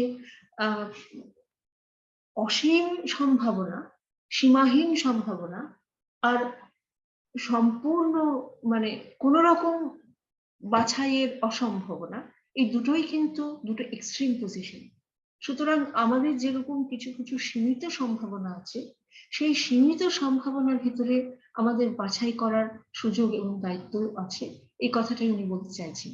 এবং এই বাধ্যবাধকতাটা যে শুধুমাত্র আমাদের পরিস্থিতির মধ্যে দিয়ে আসে তা নয়, বাধ্যবাধকতাটা অনেক সময় আমাদের বাইরের আরোপ থেকেও আসে, এক্সটার্নাল ইম্পোজিশন যেটাকে বলছে, যেটা আগে বললাম যে নন জুসটা কিভাবে জুসদের দেখছেন, সেটা সেই আরোপ, সেই হেয় করার সামাজিক প্রক্রিয়া, তার মধ্যে দিয়েও কিন্তু বাধা তৈরি হচ্ছে। আমি বলতে পারি আমি এরকম, আমাকে তুমি অন্যরকম ভাবে দেখো না, কিন্তু আমাদের জাত ব্যবস্থাতে দলিতরা হয়তো একভাবে নিজেদের ভাবছেন, তারা বলছেন যে আমাদের এই রীতিনীতি বা আদিবাসীরা যে বলছেন আমাদের রীতিনীতি, সমাজ ব্যবস্থা, এগুলো আমরা এইভাবে দেখি, কিন্তু অন্যরা, আমরা এবং ওরা কিন্তু আদিবাসীদের এবং দলিতদের অন্যভাবে দেখছেন, এবং সেটা একটা বাধা হিসেবে কাজ করছে, সেটা একটা কনস্ট্রেন্ট হিসেবে কাজ করছে। কিন্তু এই কনস্ট্রেন্টের ভিতরেও আমরা শুধু ডিসকাভারি করছি না, আমরা কিন্তু বাছাইও করছি। এবং যদি আমরা বাছাই করে থাকি, তাহলে আমরা সেই বাছাইটা কিভাবে করছি? আমরা যদি চুজ করে থাকি, কিসের ভিত্তিতে আমরা সেই আমাদের সেই বিচার বিবেচনাটা করছি, সেই প্রশ্নে অমর্ত্য সেন বলছেন যে রিজনিং, যুক্তির পথ ধরে পরিচিতির সিদ্ধান্ত, সেটা খুবই কিন্তু একটা জরুরি প্রক্রিয়া। মানে এই আলোচনাটা শুরু হয়েছিল, যেটা আমি বললাম যে এটা শুরু হয়েছিল কৌম সমাজের প্রবক্তাদের সঙ্গে তার আলাপ আলোচনার মধ্যে দিয়ে, এবং কৌম সমাজ বা কমিউনিটারিয়ানরা যেটা বলছিলেন যে এটা আমার সেলফ রিয়েলাইজেশন। আমি হঠাৎ বুঝতে পারলাম একদিন যে আমি আসলে এই পরিচিতি নিয়ে সমাজে রয়েছি, এবং সেটা আসছে আইডেন্টিটি বিফোর রিজন। হ্যাঁ, আমি এখানে বলেছি যে প্রাকযুক্তির আবিষ্কার, এখানে তখনও কিন্তু যুক্তি বিচার দিয়ে আমি কিছু করিনি, আমি এসে পড়েছি, আমি এসে পড়ে আমার একটা আত্ম উপলব্ধি হলো যে আমি এই সমাজের ভিতরে রয়েছি। এখন প্রফেসর সেন বলার চেষ্টা করছেন, এবং আমার নিজের মনে হয় সেখানে যে তার বলার ভিতরে আমি অন্তত তার দ্বারা খুবই প্রভাবিত। এটা ঠিকই যে কৌম সমাজে যা ঘটছে, সেখানে যে জীবন বোধ, যে রীতি নীতি, সেগুলো আমাদের পরিচিতিটাকে অনেকভাবেই প্রভাবিত করে, আমাদের চিন্তা ভাবনা, এমনকি আমাদের বিচার যুক্তিতর্কের ক্ষমতা, তাকেও অনেকভাবে প্রভাবিত করে। কিন্তু প্রশ্ন হলো, সেটা কি সম্পূর্ণ নিয়ন্ত্রিত করে? এটা একটা হচ্ছে ইনফ্লুয়েন্স, অন্যটা হচ্ছে ডিটারমিনিজম। সেটা কি করে? সেটা প্রফেসর সেনের মত, এবং আমি কয়েকটা উদাহরণ আপনাদের সামনে রাখতে চাই, যে সেটা যখন আমাদের প্রভাবিত করে, সেটা কিন্তু আমাদের সম্পূর্ণভাবে আমাদের চিন্তা ভাবনাকে সম্পূর্ণভাবে নিয়ন্ত্রিত করে না। সুতরাং আইডেন্টিটি বিফোর রিজন, এইটা হচ্ছে যদি মানে সম্প্রদায় ভিত্তিক বা কমিউনিটি সেন্টার্ড ভিউ হয়, তাহলে রিজন বিফোর আইডেন্টিটি, সেটা হচ্ছে choice centric view of identity বলতে পারেন। একটা হচ্ছে community centric view of identity, আর একটা হচ্ছে choice centric view of discovery centric view, আর একটা চয়েস সেন্ট্রিক ভিউ। সেখানে কিন্তু রিজনটা সবসময় আমার আত্মপরিচিতির বর্ণনার বা বোধের সঙ্গে সঙ্গে একসঙ্গে হাত ধরে চলেছে। আমি এখানে আমি আসবো এই এটাতে সামাজিক পরিচিতি এবং পার্সোনাল আইডেন্টিটির এই হুটু টুটসি ব্যাপারটাতে, কিন্তু তার আগে বলি যে ধরুন আমি একটা জাস্ট উদাহরণ দিচ্ছি। এই উদাহরণটা আমি বেশ কয়েক বছর আগে পড়েছিলাম। সেটা হচ্ছে আপনার হরিয়ানা, ভারতবর্ষের হরিয়ানা রাজ্যে সেখানে একটি সংস্থা মানে একটি ধর্মভিত্তিক সংস্থা আছে, সেটা হচ্ছে শিরোমণি গুরুদ্বারা প্রবন্ধক কমিটি। শিখ সম্প্রদায়ের লোকেদের আছে এবং তাদের অনেক নিজেদের অনেক ইয়ে আছে, কি বলে, ইউনিভার্সিটি আছে, মেডিকেল কলেজ আছে। এখন সেই মেডিকেল কলেজে দুজন মেয়ে পড়তে ঢুকলো, চান্স পেয়েছিলেন, এবং তাদের আপনারা হয়তো জানতেও পারেন যে তাদের রিলিজিয়নে রয়েছে যে মানে চুল নিয়ে কিছু করাটা সেটা ধর্মবিরুদ্ধ। এবং সেই কারণে সেই মেয়ে দুটি আসলে, তারা অল্প বয়সী মেয়ে, তারা নানা এখনকার সমাজের যা অতি প্রকৃতি তার দ্বারা তারা মানে প্রভাবিত হয়েছে, এবং তারা তাদের ভুরুটাকে দেখবেন অনেক সময় বাচ্চা বাচ্চা মেয়েরা তারা ভুরুটাকে শেপ করেছিল, এবং তারা এই দুটি মেয়ে আবার মেডিকেল কলেজে চান্সও পেয়েছিল। তাদের রাইট টু এডুকেশন, মেডিকেল কলেজে চান্স পাওয়ার পরে বলা হলো তারা এখানে তাদের রিলিজিয়াস যে কমিউনিটির যে নর্মস তারা সেটা ভায়োলেট করেছে। সুতরাং সেটা নিয়ে শিরোমণি গুরুদ্বারা প্রবন্ধক কমিটির যে মেডিকেল কলেজে তারা পড়তো সেখান থেকে তাদের অ্যাডমিশন নাকচ করা হলো, এবং সেটা নিয়ে তখন এই মেয়ে দুটি কিন্তু সেখানকার হাইকোর্টে গেল।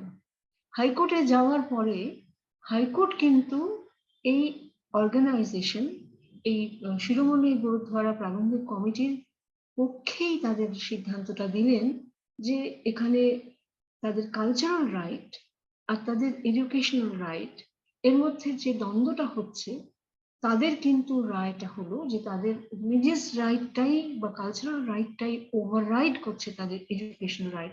তার মানে তাদের যে জেন্ডার রাইট ছিল সেটার সঙ্গে এটা কিন্তু একটা মানে সম্মুখ একটা কনফ্লিক্টে পরিণত হলো।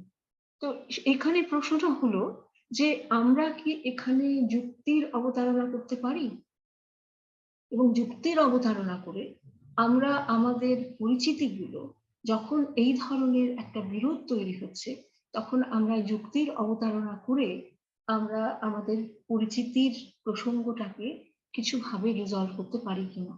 এবং প্রফেসর সেন বলছেন যে এক্ষেত্রে যখন ভিকু পারেখের সঙ্গে তার একটা মতান্তর হলো, মতানৈক্য হলো, তখন উনি বলেছিলেন যে আমাদের ব্যক্তিগত পরিচিতি এবং আমাদের সামাজিক পরিচিতি এই দুটোর ভিতরে কিন্তু দূরত্ব থাকতে হবে। আমি একজন ব্যক্তিগত পরিচিতিতে একজন অ্যাডভান্টেজড কাস্টের সদস্য হলেও আমি যদি বলি আমার তাছাড়া, তাহলে একটা ধরুন যখন দলিত মেয়েকে ধর্ষণ করা হচ্ছে তখন আমি যদি বলি যে আমি উঁচু জাতের হয়ে আমি এর থেকে আর কি বা করতে পারি, আমি যেন আমার ব্যক্তিগত পরিচিতির খাঁচার ভেতরে আবদ্ধ হয়ে রয়েছি, সেটা কি আমি করতে পারি, বা সেটা কি আমার করা সমীচীন? যুক্তি কি আমাকে সেদিকেই নিয়ে যায়? না, আমি বলতে পারি যে আমি এখানে আমার ব্যক্তিগত পরিচিতি থেকে আমার সামাজিক অবস্থান, আমার রাজনৈতিক পছন্দটাকে এখানে আলাদা করতে পারলাম। সেই জন্য এখানে আমি এখানে প্রফেসর সেনের একটা ডিসকাশন থেকে আপনাদের এই সবগুলোই আমি আপনাদের সঙ্গে শেয়ার করেছি। সেখানে আছে যে অ্যাজ এ হুটু, মানে এটা রাওয়ান্ডার কনটেক্সট হচ্ছে, হুটু টুটসিদের কনফ্লিক্টের কনটেক্সট হচ্ছে যে as a Hutu I could not have done anything else since just a Hutu for that reason could not take a non-Hutu view. এখন প্রশ্ন হলো এখানে কি আমরা যুক্তি তর্ক একটা বিতর্ক করেছি, না আমরা যুক্তি তর্কটা বাদ দিয়ে ঘটনাটাকে ঘটাচ্ছি? আমরা এখানে যুক্তিটাকে প্রয়োগ করছি না, আমরা আইডেন্টিটি বা পরিচিতি বা এমনকি ব্যক্তিগত পরিচিতিটাকে সবার উপরে স্থান দিয়ে, এবং সেটাকেই আমি বলছি যে আমার এটাই সেলফ রিয়েলাইজেশন, সেই জন্য আমি যুক্তির অবতারণা করব না।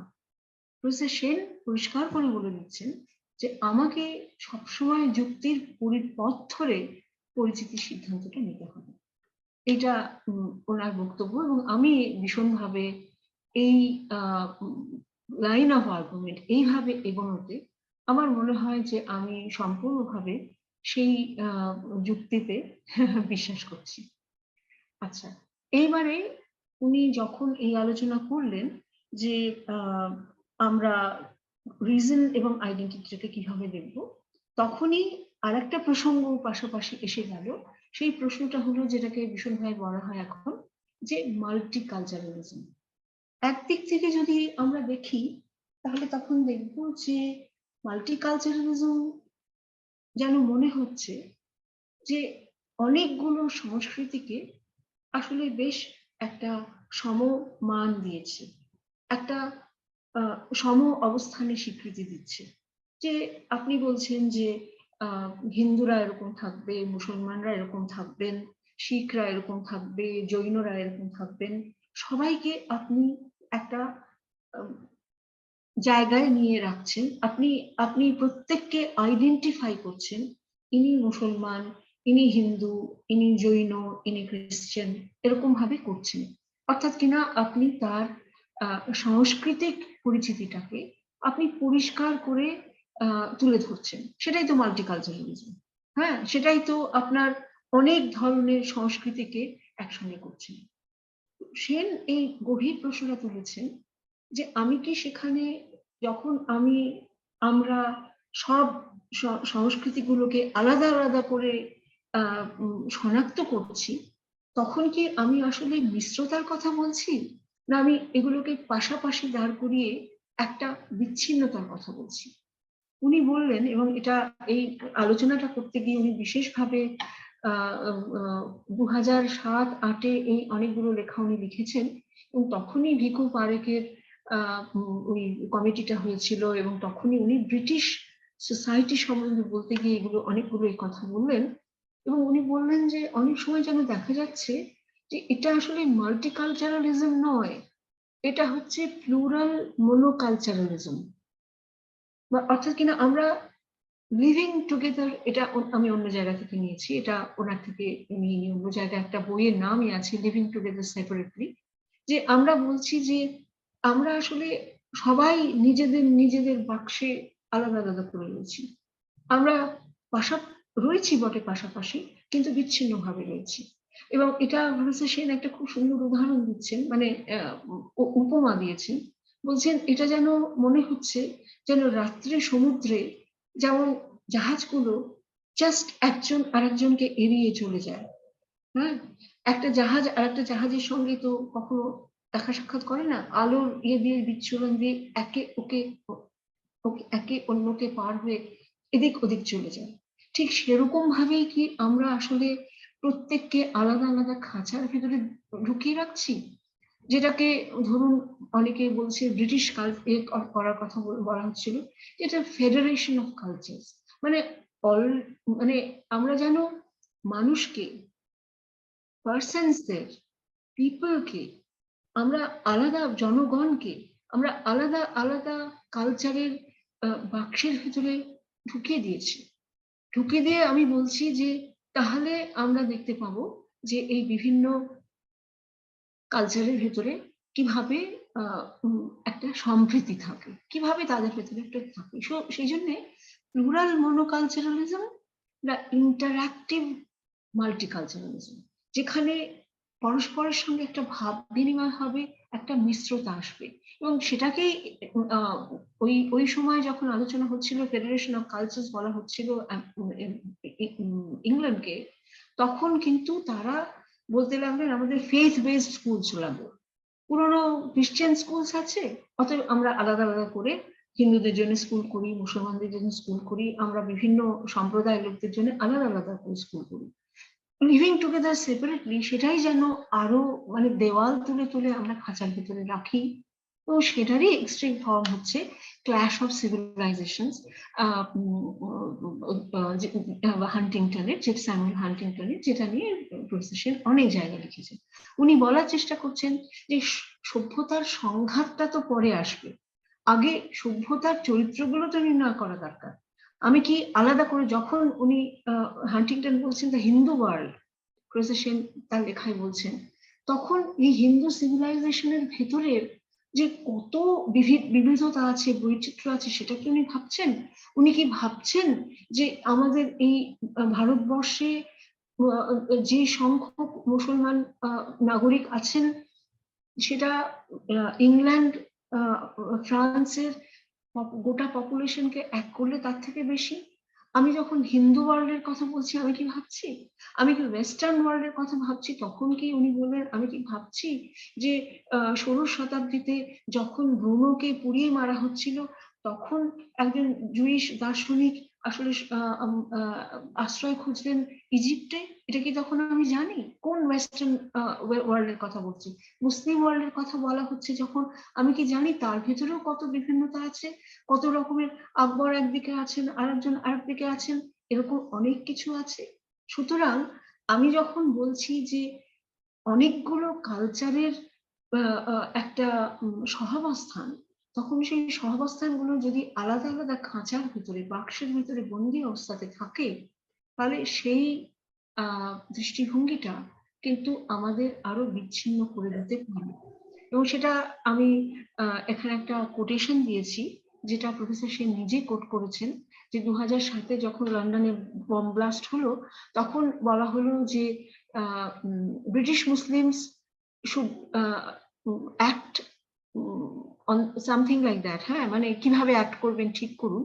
এবং তাতে ওনার একজন বন্ধু বাংলাদেশি মুসলিম ফ্রেন্ড বললেন যে ওখানকার পলিটিক্যাল লিডাররা, এটাও কিন্তু একটা আরোপিত, দেখুন এটার একটা এক্সটার্নাল ইম্পোজিশন, তারা বলছেন যে আমার কান্ট্রিতে কিন্তু আমাকে ব্রিটিশ সিটিজেন হিসেবে বলা হলো না, nor as a member of the Labour Party, nor as someone active in British civil society, nor, এখানে একটা টাইপোগ্রাফিক এরর আছে, as a secularist of Bangladeshi origin, but as a Muslim who must act within what the government has defined as my community. সেজন্য community centric view of identity, সেটা কিন্তু recognition দিতে পারে, কিছু কিছু ক্ষেত্রে রেকগনিশন নিশ্চয়ই দিচ্ছে, কিন্তু কিছু কিছু ক্ষেত্রে আবার সীমাবদ্ধতা আরোপ করছে, এটাও মনে রাখতে হবে। আমাকে কিন্তু একজন স্বাধীন মানুষ হিসেবে আমি কোনটা আসলে প্রাধান্য দেব, সেই স্বাধীনতাটুকু কিন্তু আমাকে দেওয়া হচ্ছে না। আমাকে অলরেডি একটা কমিউনিটির একটা বক্সের ভিতরে বা সিভিলাইজেশনের একটা বক্সের ভিতরে আমাকে তুলে দেওয়া হচ্ছে। কিন্তু সংস্কৃতির অভ্যন্তরীণ মুহূর্ত তো আছে, ধরুন তার ভেতরেই কত রকমের ধারণা আছে। যেমন প্রফেসর সেন বললেন যে আমাদের সংস্কৃততেই তো নিরীশ্বরবাদ আছে, সংস্কৃত লিটারেচারে আমাদের সেখানে ঈশ্বরাশ্রয়ও আছেন, ঈশ্বর নিরাশ্রয়ও আছেন, অনেক রকমের বহুত্ব আমাদের সংস্কৃতির অভ্যন্তরে আছে, সেটা যেমন একটা কথা।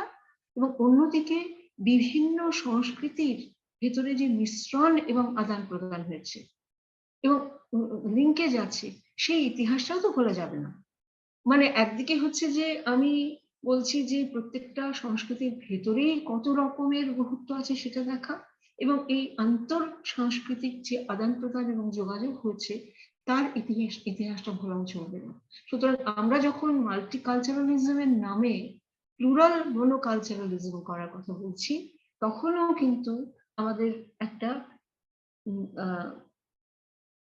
পরিচিতির প্রাধান্য বা গুরুত্ব ঠিক করার ব্যাপারে আমাদের ব্যক্তিগত স্বাধীনতা এবং দায়িত্বটা খানিকটা সীমাবদ্ধ হয়ে যাচ্ছে। এবারে আসছি বলতে যে উনি যেটা বলেছেন, আমি আর 10 মিনিট পাবো তো রনি?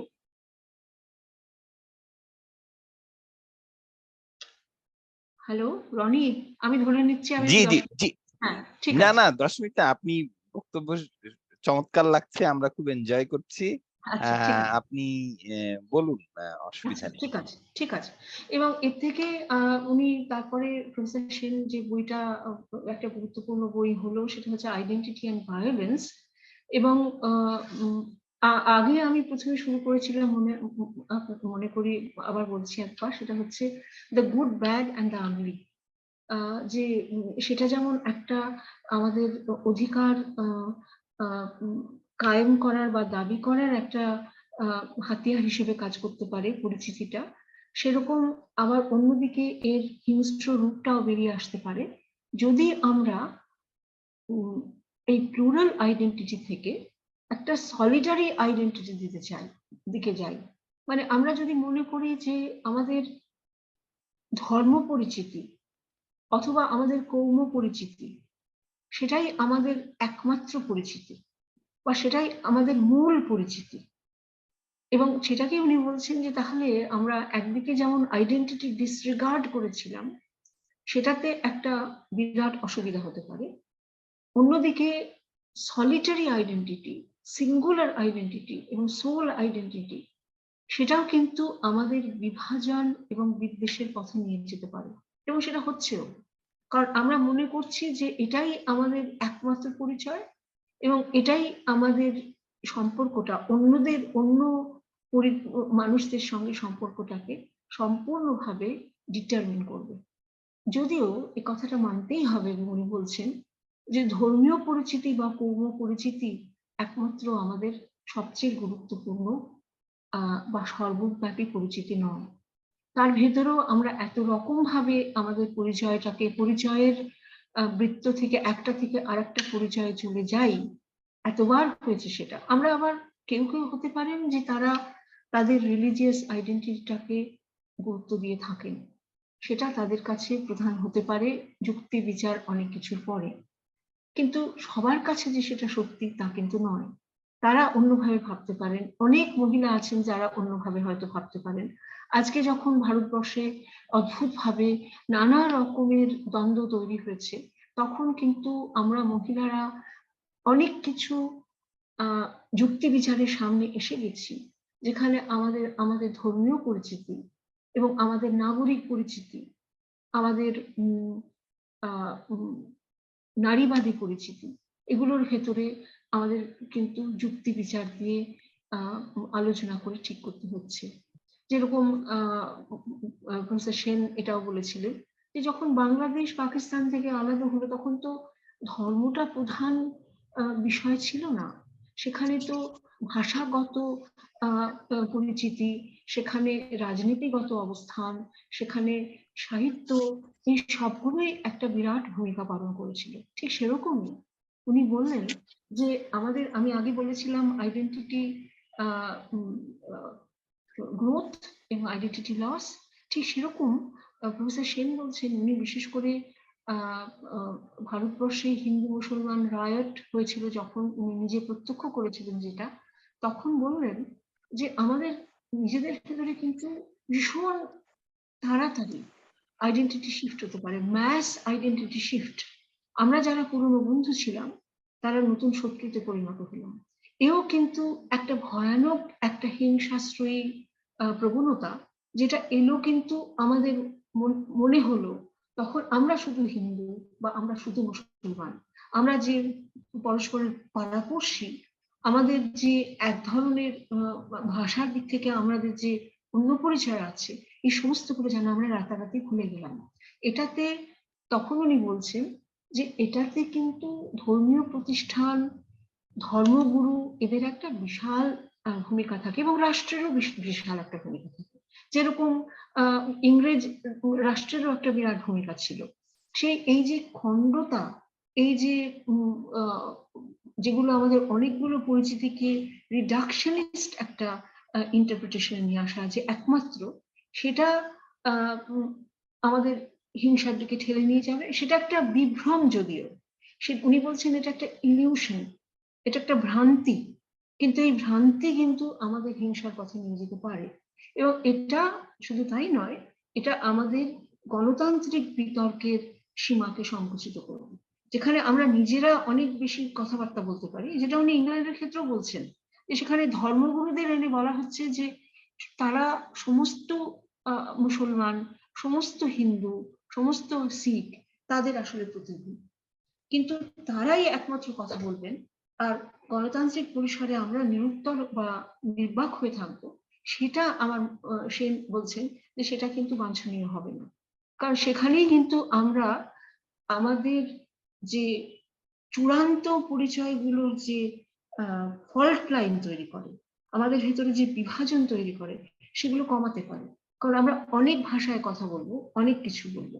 আর এখানে আরেকটা কথায় আমি আসি, যেটা উনি উল্লেখ করেছেন, এবং এটাতে আমি আমাদের ভারতবর্ষের জাতি ব্যবস্থার কথা বলবো, যেখানে কাস্ট অ্যাসারশনের কথা খুব উঠেছে। এবং সত্যি কথা বলতে কি, যারা অন্যায়ের বিরুদ্ধে লড়াই করে একসঙ্গে হয়েছেন, দলিতরা, আদিবাসীরা, তারা একটা জায়গা পেয়েছেন তাদের এই গোষ্ঠীবদ্ধতা থেকে যে তারা অন্যায্যতার বিরুদ্ধে লড়াই করছেন। কিন্তু অ্যান্টনি আপাইয়া তিনি এই একইভাবে আমেরিকাতে আফ্রিকান আমেরিকানদের নিয়ে যে লড়াইটা হচ্ছে সেটার পরিপ্রেক্ষিতে উনি বলেছেন, কিন্তু এটাও ভাবতে হবে যে যদি আমি আমার রেস বা আমার ধরুন ধর্ম বা আমার জাতি অবস্থান এটার উপরেই সম্পূর্ণ জোর দিয়ে থাকি, তাহলে সেক্ষেত্রে কিন্তু আবার নতুন একটা টিরানি, নতুন একটা উৎপীড়নের গল্প তৈরি হতে পারে। যে যে এই যে একমাত্রিকতা, বহুমাত্রিকতা থেকে একমাত্রিকতাকে রিডাকশনিজমে করলে আমরা কিন্তু আবার নতুন টিরানির জন্ম দিতে পারি। এবং এটাতেই এই প্রসঙ্গে আমি তাহলে চলে আসছি, যেটা প্রফেসর সেনও বলেছেন, যে আমরা এসে পৌঁছলাম হচ্ছে বিয়ন্ড আইডেন্টিটিতে। অর্থাৎ আইডেন্টিটি তো নিশ্চয়ই জরুরি, কিন্তু আইডেন্টিটি ট্রান্সেন্ডেন্স, আমরা তার থেকে কি একটু এগিয়ে যেতে পারি? আমরা এজন্যই রনি ভাই আমাকে যে বলেছিলেন যে বিশ্ব সম্প্রীতির কথা বলতে, আমার মনে হলো যে আসলে আমাদের বোধহয় বিশ্বব্যাপী ন্যায্যতার কথা বলতে হবে। কারণ সম্প্রীতিটা, যেটা খুব ইন্টারেস্টিংলি, সম্প্রীতির কথাটা ব্যবহার করেনি, কিন্তু ইন্টারেস্টিংলি প্রফেসর সেন বলছেন যে অনেক সময় আমরা আজকাল বলছি যে ক্ল্যাশ অফ কালচারস, এটা প্রবণতার উত্তরে আমরা অ্যামিটি অ্যামাং কালচারস এটা যদি বলি, যে একদিকে সংস্কৃতির সংঘাত হচ্ছে, তার উল্টো দিকে আমরা যদি বলি সংস্কৃতির সৌহার্দ্য, তাহলে সরি এক মিনিট, হ্যাঁ,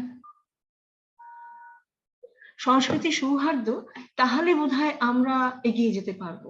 কিন্তু প্রফেসর সেন বলছেন যে সেখানেও কিন্তু আমরা ওই শুধুমাত্র আমার culture, or culture, we the people and other people, এই বিভাজনটা করে রেখে দিচ্ছি। সেই জন্য সেইভাবে তাই উনি বললেন যে এটা হচ্ছে আমাদের একটা দেখার একটা দারিদ্র হতে পারে। An impoverished vision of the world is shared by those who preach unity among civilizations and those who see them clashing. যদি সিভিলাইজেশনস এর সংঘাতটাকেও সমস্যা হিসেবে দেখা হয়, তাহলে তাদের ভিতরে একটা সৌহার্দ্য তৈরি করা, সেটাও একটা সমস্যা তৈরি করতে পারবে। কারণ আমাদের সিভিলাইজেশনের খাঁচাগুলোই হয়তো ভাঙতে হবে। তো তখনই কি তাহলে আমরা যদি আইডেন্টিফাই করতেই চাই, তাহলে কি আমরা আইডেন্টিফাই করব ন্যায্যতার দাবিগুলোকে ঘিরে? যে আমরা করলাম, যে আইডেন্টিফাই করলাম, আমরা ন্যায্যতাকে ঘিরেই নিজেদের সবাই মিলে মানবাধিকার, হিউম্যান রাইটস আর অ্যারাউন্ডে করলাম। Justice must deal with relations between people who are not bound by communal solidarity. মানে হতেই তো পারে যে আপনার সঙ্গে আমার সঙ্গে একটা পরিচয় হলো, যেটাতে কিন্তু আমি তাকে চিনি না, আমার সঙ্গে তার কোনো পরিচিতির যোগাযোগ নেই, কমিউনাল সলিডারিটির কোনো সূত্র নেই বা বন্ধন নেই। তার দাবিটা, তার ধরুন তার আইডেন্টিফিকেশনের দাবিটাও কিভাবে পূরণ হবে? সেখানেই সেন কিন্তু ন্যায্যতার প্রশ্নটা নিয়ে আসলেন, যে আইডেন্টিটিটাকে পেরিয়ে, আইডেন্টিটিটাকে অস্বীকার করলেন না, কিন্তু আইডেন্টিটিটাকে কোয়ালিফাইড হইতে স্বীকার করে নিয়ে আমরা যদি আরেকটু উত্তরণ করি, আমরা যদি আমাদের চেতনার উত্তরণ করি আরেকটু, তাহলে যদি আমরা ন্যায্যতাতে এসে পৌঁছই। এবং সেই ন্যায্যতাতে এসে যখন উনি পৌঁছলেন, তখন অবশ্যই ওর আইডিয়া অফ জাস্টিস সে এক বিরাট মানে চিন্তা ভাবনার ফসল। কিন্তু এখানে আলোচনাগুলো তিনি আবার বলছেন যে যখন আমি জাস্টিসের কথা বলেও থাকি, তখন কিন্তু দুটো বিষয় আমাদের আলাদা করতে হবে। একটা হচ্ছে ওনার ধারণা, যেটা উনি তুলে ধরতে চান, সেটা হলো একটা বিশ্বব্যাপী মানে গ্লোবাল জাস্টিস। উনি বলছেন ইন্টারন্যাশনাল জাস্টিস, সেটা কিন্তু আবার সেই আমাদের নেশন, জাতি রাষ্ট্রের গণ্ডির ভেতরে রেখে পরস্পর ইন্টারন্যাশনাল জাস্টিস করে দেবে। মানে কতগুলো নেশনের ভেতরে সেখানে হবে। The world is not just a collection of nations but also of persons, and international justice cannot exhaust the claims of global justice.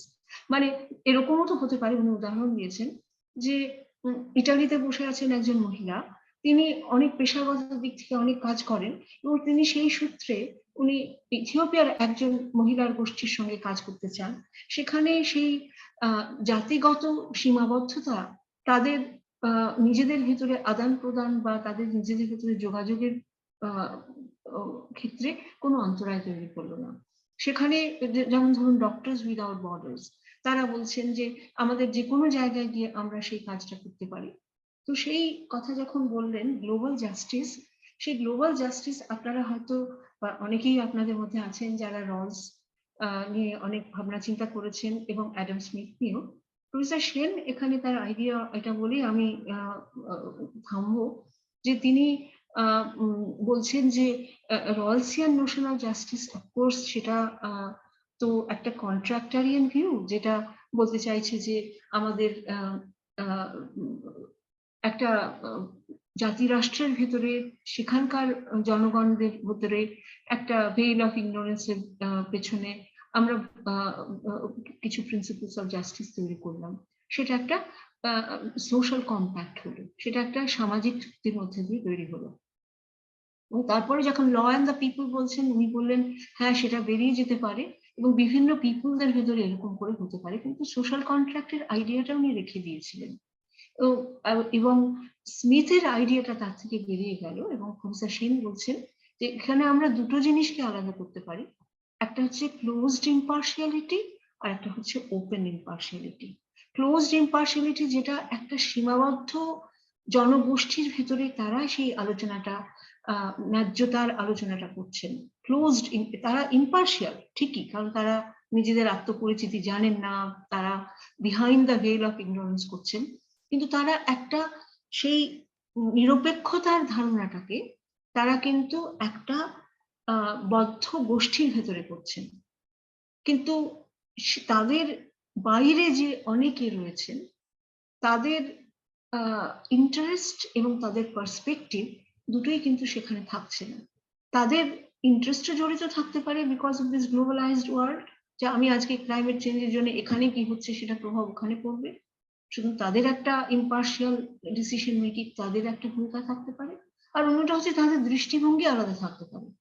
এই দুটো করেই উনি বললেন যে তাহলে আমরা একটা মুক্ত নিরপেক্ষতা বা নিষ্পক্ষতার কথা বলতে পারি, যেখানে স্মিথ এগিয়ে এলেন যে আমরা তাহলে এমন ভাবে কি দেখতে পারি যে the rest of the mankind কিভাবে দেখছে সেটাকে দেখবে, আমরা অন্যরা কিভাবে দেখছে সেটা ইম্পার্শিয়াল স্পেক্টেটর সেই কথাটা আনবে। সুতরাং ন্যায্যতাও বা কিভাবে প্রতিষ্ঠা করব, গ্লোবাল জাস্টিস কিভাবে প্রতিষ্ঠা করব, সেটা কিন্তু আমরা কেবলমাত্র ইন্টারন্যাশনাল জাস্টিস দিয়ে করবো না, কতগুলো নেশন বসে বা ইন্টারন্যাশনাল অর্গানাইজেশন বসে করবে তা নয়, আমাদের জাতি রাষ্ট্রের সীমাগুলো অতিক্রম করে বিভিন্ন মতবাদ, দৃষ্টিভঙ্গি এবং তাদের ইন্টারেস্ট সেগুলোকে নিয়ে আমরা কিন্তু একটা গ্লোবাল স্কেলে ডিবেট করতে পারি। যার জন্য অ্যান্টি গ্লোবালাইজেশন মুভমেন্টকেও তুমি বলছি যে সেটাও তো আমাদের আন্ডারস্ট্যান্ডিংকে বিরাটভাবে বাড়িয়ে দিচ্ছে, তো সেটাও একটা গ্লোবাল মুভমেন্ট। এইটুকু বলে আপনাদের মানে সহিষ্ণুতার উপরে আমি প্রচুর অত্যাচার করে এবারে থামলাম, আমি স্টপ শেয়ারিং করে দিচ্ছি।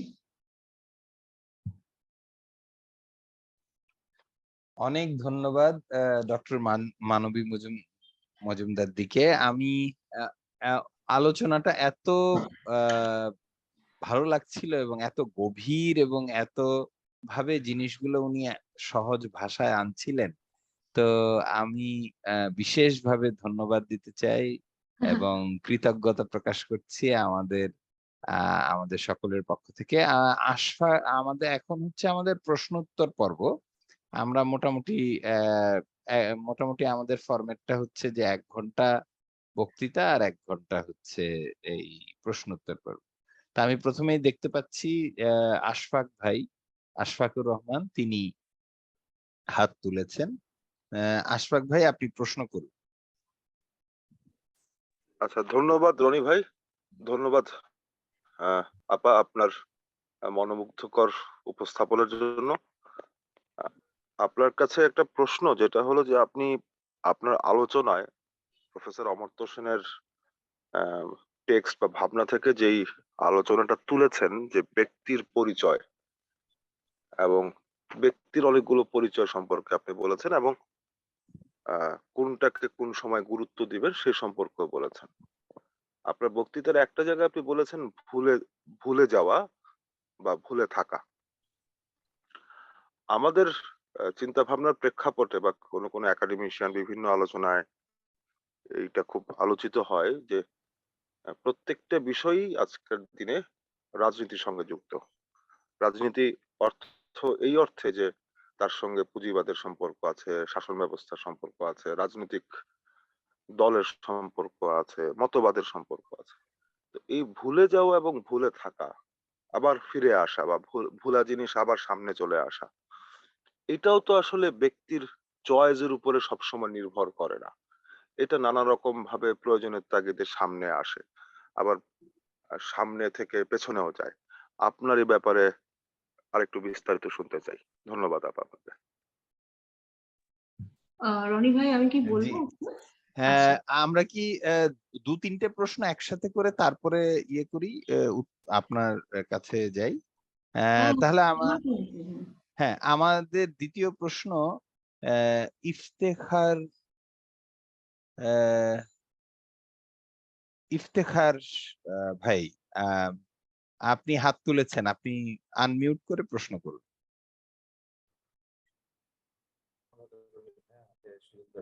আজকে যদি লেকচার অসম্ভব ভালো ছিল, মানে এত সহজ ভাবে বলছিলেন, ঠিক জটিল একটা ঠিক বিষয়, ঠিক অসম্ভব মানে মুগ্ধকর আলোচনা। মন্ত্রমুগ্ধের মতো হ্যাঁ, শুনছিলাম। হ্যাঁ, মানে আমার খুব ভালো আমার লাগছিল কিন্তু যে খুব লজ্জাই লাগছে। আমি আসলে অনেক জায়গাতে হচ্ছে এই পরিচয়ের আইডেন্টিটি বিষয়গুলি বোঝার চেষ্টা করি আমি সবসময়, কারণ আমি নিজে একজন প্রতিবন্ধী মানুষ এবং সমাজে আমার এই পরিচয়ের কারণে অনেক ধরনের বৈষম্য, বাধা, সুযোগের অভাবে আমার ভুগতে হয়। তো সেইখান থেকে হচ্ছে আমার যেটা আজকে প্রশ্ন, যে ধরেন আমি তো ভুলে যাই অথবা না যাই, সমাজে আসলে প্রতি মুহূর্তে আমাকে মনে করিয়ে দেয় যে আমি একজন প্রতিবন্ধী মানুষ, আমি এটা পারবো না, এটা আমি পাবো না, এটা আমার হবে না, এটা আমার চলবে না। সেই জায়গা থেকে আসলে আমার এই আইডেন্টিটির ক্রাইসিসকে মানে উত্তরণ করে আমি হচ্ছে একজন মানুষ হিসেবে রাষ্ট্রে বা নাগরিক হিসেবে বসবাসের যে অবস্থান, এটা আমি নিজে কতটুকু চেষ্টা করে পারবো অথবা রাষ্ট্র আসলে কতটুকু দিতে পারবে সেই জায়গায়, এটা একটু বুঝতে চাই। আচ্ছা, ধন্যবাদ। আচ্ছা, দুটো প্রশ্ন, আরেকটা প্রশ্ন নিয়ে আমরা মানবীদের কাছে যাব। আহ কোরবান আলী সাহেব, আপনি বলুন। জি, আমার প্রশ্নটা হচ্ছে যে আমরা বর্তমানে বাংলাদেশের প্রেক্ষাপটে আমরা যদি দেখি যে পলিটিক্যাল আইডেন্টিটি বেসড যে স্টিগমাটাইজেশন আমরা লক্ষ্য করছি, যে কোনো একটা রাজনৈতিক পক্ষের কোনো সিদ্ধান্ত, পলিসি বা এগুলোকে যখন কোনো সমালোচনা করা হচ্ছে কোনো অবজেক্টিভ অবস্থান থেকে, তো সেটাকে একটা বিশেষ আইডেন্টিটি প্রয়োগের মাধ্যমে তাদেরকে স্টিগমাটাইজ করার চেষ্টা করা হচ্ছে বাংলাদেশে। তো আমি একটু ওনার কাছ থেকে শুনতে চাচ্ছিলাম আজকের সম্মানিত আজকের যে মূল প্রবন্ধকার, ওনার কাছে, যে আইডেন্টিটির সাথে স্টিগমাটাইজেশন এবং এটাকে পারসিকিউশনও বলা যেতে পারে, পলিটিক্যাল পারসিকিউশন, এই বিষয়টাকে যদি একটু উনি অ্যানালিসিস করতেন বা কোনো গ্লোবাল এক্সপিরিয়েন্সের আলোকে, তাহলে মনে হয় একটু উপকৃত হতে পারতাম। Thank you. রাইট, মানবীদি, আপনি কাইন্ডলি ৩টে প্রশ্ন হয়ে গেছে। জি, নিশ্চয়ই। প্রথমে আশফাকুর ভাইয়ের কথা বলি। সেটা উনি তো বললেন যে বিশেষ করে যে আমি কোন আমার নিজের পরিচিতিকে ভুলে যাওয়ার চেষ্টা করব বা অস্বীকার বা ততটা গুরুত্ব দেওয়ার চেষ্টা করব না, সেটা আমার কেবলমাত্র ব্যক্তির সিদ্ধান্ত বা পছন্দের উপর তো নির্ভর করবে না। এটা তো রাজনীতি, পুঁজিবাদ, রাষ্ট্র সংযুক্ত, একেবারেই ঠিক। যেটা ধরুন ওই কনস্ট্রেন্টের ধারণার মধ্যে আসছে যে আমাকে একটা বাতাবরণের ভেতরে এই প্রক্রিয়াটা চালাতে হচ্ছে, এবং আমি একজন ব্যক্তি হিসেবে কম বা বেশি সক্ষম এই কনস্ট্রেন্টের সঙ্গে লড়াই করা। হ্যাঁ, মানে ধরুন যে প্রসেসিং একটা জায়গায় একটা কথা বলেছেন যে উই আর ডিফারেন্টলি ডাইভার্স। হ্যাঁ, অর্থাৎ কিনা আমরা আমাদের সেই হিসেবে আমাদের সক্ষমতা বা আমাদের কেপেবিলিটি এটা করার বা না করার, সেটাও কিন্তু কি বলবো, তার মধ্যেও তফাৎ আছে। এটা অবশ্যই সত্যি। মানে ধরুন যে একজন যে নিজেকে অনেক বেশি জোরালো ভাবে তার রাজনৈতিক অবস্থানটাকে পুঁজিবাদের বিরুদ্ধে লড়াই করে করতে পারবে, অন্যজন পারবে না। এবং সেক্ষেত্রে কিন্তু মুভমেন্টেরও একটা বিরাট ভূমিকা রয়েছে, জন আন্দোলনেরও একটা ভূমিকা রয়েছে। সেই জন্য আপনি বলতে পারেন আমরা আবার খানিকটা হয়তো আইডেন্টিটি প্রশ্নেই ফেরত আসবো, যে যেখানে আমরা সংঘবদ্ধ হব, কিন্তু আমরা সংঘবদ্ধ কেন হচ্ছি সেটা সেখানে ইম্পর্টেন্ট। মানে ধরুন আমি বলতে চাইছি যে আপনি যদি বলেন যে পুঁজিবাদের বিরুদ্ধে লড়াই ভারতবর্ষে কিভাবে কি হচ্ছে না হচ্ছে, তো সেক্ষেত্রে এই যে ধরুন আমাদের উড়িষ্যাতে নিয়ামগিরি হিলসের আদিবাসীরা একসঙ্গে হলেন বড় একটা বেদান্ত কোম্পানির এগেনস্টে, সেক্ষেত্রে তখন এবং রাষ্ট্র খানিকটা ওই পুঁজিবাদের সঙ্গে হাত মিলিয়েছিল, তখন আদিবাসীদের সক্রিয় ভূমিকা এবং তার সঙ্গে কিছু নন আদিবাসীর একসাথে তাদের সঙ্গে দাঁড়ানো, এটার ফলে ওই বেদান্ত কোম্পানিটা হলো না। কিন্তু আবার পশ্চিমবঙ্গে এখন একটা বড় পুঁজিবাদী দল এসে কয়লা নিয়ে আরম্ভ করেছেন, তাতে আমরা কতদূর কি হতে পারবো বা কিভাবে সংঘবদ্ধ হবে সেই লড়াইটা, সেটা দেখতে হবে। মানে দেখুন, পলিটিক্যাল ইকোনমিস্ট চমস্কির মতো লোকেরা তো বলেই যাচ্ছেন যে সারা পৃথিবীতে অনেকভাবে পুঁজিবাদ আগ্রাসনের চেষ্টা করছে, এবং আপনি যেটা বললেন যে অনেক ক্ষেত্রে তারা কনসেন্ট ম্যানুফ্যাকচার করছে, তাই না?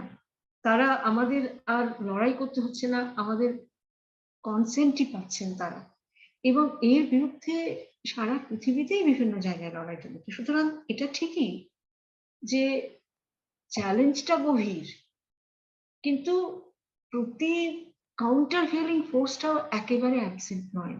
হ্যাঁ, মানে প্রতিস্পর্ধী কণ্ঠস্বরটা কখনোই একেবারে বন্ধ হয়ে যাচ্ছে না, এটুকুই হয়তো আমার বলার আছে। আচ্ছা, ইফতেখার ভাইকে বলি, অবশ্যই আপনি যেটা বলছেন যে আপনি যদি বা ভুলে যেতে চান, সারা চারিপাশ আপনাকে মনে করিয়ে দিচ্ছে, কিন্তু একই সঙ্গে ইফতেখার ভাই আমি একটা বলবো, এবং এমি গুডম্যান তার বইয়ে এটা বিশেষভাবে বলেছেন, যে আজকে আপনি যদি দেখেন যে প্রতিবন্ধকতা নিয়ে কিছু মানুষ যারা ভুক্তভোগী সরাসরি এবং তাদের সঙ্গে সমর্থনে যারা রয়েছেন, এরকম কিছু মানুষ কিন্তু একসাথে হয়ে বিরাট বিরাট লড়াই করে যাচ্ছেন, যার ফলে কিছু কিছু পরিবর্তন কিন্তু আসছে। অর্থাৎ আমি বলতে চাইছি যে আগে ধরুন আজ থেকে 10 বছর বা 20 বছর আগে যা ছিল, আজকে এই প্রশ্ন কিন্তু এজেন্ডাতে, পলিটিক্যাল এজেন্ডাতে অনেকটাই উঠে আছে, যে আপনি এই প্রশ্নটাকে এড়িয়ে যেতে পারবেন না। আমি অন্তত, আমি জানি না, আমি তো নিজে এই অভিজ্ঞতার মধ্যে দিয়ে যাচ্ছি না, কিন্তু আমার মনে হয় যে ওখানে বিশেষ করে এমি গুডম্যান আমেরিকাতে ডিসেবিলিটি অর্গানাইজেশনের যে এক্সাম্পলটা বিষয়ে আলোচনা করেছেন, তাতে উনি বলছেন যে এটা কিন্তু উঠে আসছে। সেরকম দেখুন যে আমাদের যে জেন্ডার মাইনরিটিস, যাদের ভিতরে মহিলারাও পড়েন এবং ট্রান্সজেন্ডার কমিউনিটিসও পড়েন, তাদের আন্দোলনও তো তারা একভাবে তাদেরকে আইডেন্টিফিকেশন করেছেন এবং তাদেরটা করছেন। আজ থেকে অনেক বছর আগে সেটা ভাবাই যেত না, এখন ভাবা যাচ্ছে। আবার রো ভার্সেস ওয়েডে দেখুন, সেই রাইট টু মানে অ্যাবলিশন, এই অ্যাবর্শন মুভমেন্ট নিয়ে আবার মানে এই যে এগোনো এবং পেছনো সেটা হয়তো চলেছে, কিন্তু কাউন্টারভেইলিং মানে একেবারে ফোর্স গুলো মানে অকেজো হয়ে পড়ে রয়েছে তা হয়তো নয়। আর কোরআন আলী সাহেব, আপনি যেটা বললেন যে পলিটিক্যাল আইডেন্টিটি এবং ডিসেন্টের জন্য স্টিগমাটাইজেশন হচ্ছে, সেটা তো বাংলাদেশের ক্ষেত্রে আপনি বললেন, ভারতবর্ষের ক্ষেত্রেও তো সেটা মানে আমরা প্রতিনিয়ত সেটা দেখছি। এবং সেখানে এই যে হেয় হওয়া এবং তার জন্য আমাদের একসাথে হয়ে প্রতিবাদ করা, সেই ব্যাপারটা তো ভীষণভাবে রয়ে গেছে। তবে সেখানে দেখুন, আমার মনে হয় সেনের ভিউটা এরকম হতে পারে, আমি যদিও বলছি যে আমি আবার ওভার ইন্টারপ্রেট করছি কিনা এখানে, এরকম হতে পারে যে যারা সরাসরি ভুক্তভোগী তাদের এজেন্সিটা তো এখানে খুব ইম্পর্টেন্ট। ধরুন আমি তাহলে বললাম যে আমি টুটসি, আমরা এক হলাম, কিন্তু যারা এই কজটার সঙ্গে একাত্ম বোধ করেন, এই রাজনৈতিক অবস্থানের সঙ্গে একাত্ম বোধ করেন, সেরকম মানুষদের সলিডারিটিও তো দরকার। এজেন্সি আর সলিডারিটি এই দুটো যখন হাত মেলবন্ধন করে চলবে, তখন হয়তো আমরা একটা জায়গায় এসে পৌঁছতে পারবো, ডেমোক্রেটিক জাস্টিসটাকে অ্যাটেন্ড করতে পারবো। কারণ তার জন্য আমাদের দরকার হচ্ছে। সুতরাং শুধুমাত্র টুটসি বা হুটু হিসেবে আমরা লড়ছি না, আমরা টুটসি আছি, তার সঙ্গে কিছু হুটুরাও যদি যোগদান করেন, যে রাজনৈতিক অবস্থানটা কেবলমাত্র ব্যক্তিগত পরিচিতির উপর নির্ভর করবে না। আমার রাজনৈতিক অবস্থানটা আমি একটা জায়গা থেকে অন্য জায়গায়, গোড়া যেরকম করলেন, একটা জায়গা থেকে আরেকটা জায়গায় মুভ করলেন, শিফটিং আইডেন্টিটিতে আপনি শত্রু হতে পারেন, আবার শিফটিং আইডেন্টিটিতে আপনি আরেক দলের বন্ধু হয়ে যেতে পারেন। এই যে দুটো দিকই সম্ভাবনা রয়েছে, এবং আমি আইডেন্টিটি শিফট করে গোড়ার মতো একজন বিশ্ব মানবের দিকে চলে যেতে পারি বা হিউম্যান রাইটস নিয়ে বলতে পারি, আবার অন্যদিকে আমি একটা শত্রুতে পরিণত হতে পারি। এই কোনটা আমি নিলাম সেটা ডেমোক্রেটিক ডিবেট এবং রিজনিং এর উপরে নির্ভর করবে বলে উনি বলছেন। মানে যত আলোচনা হবে তত হয়তো আমার আন্ডারস্ট্যান্ডিংটা বেটার হবে। মানে ইফতেখার ভাই যেরকম বলছেন, আমরা যদি প্রতিবন্ধকতার ইস্যুটাকে নিয়ে আরো অনেক বেশি আলোচনা করি, তাহলে হয়তো আমি যে প্রতিবন্ধকতার সাক্ষাৎ অভিজ্ঞতা হয়নি, আমারও মনের ভেতরে কিছুটা বোধোদয় হতে পারে।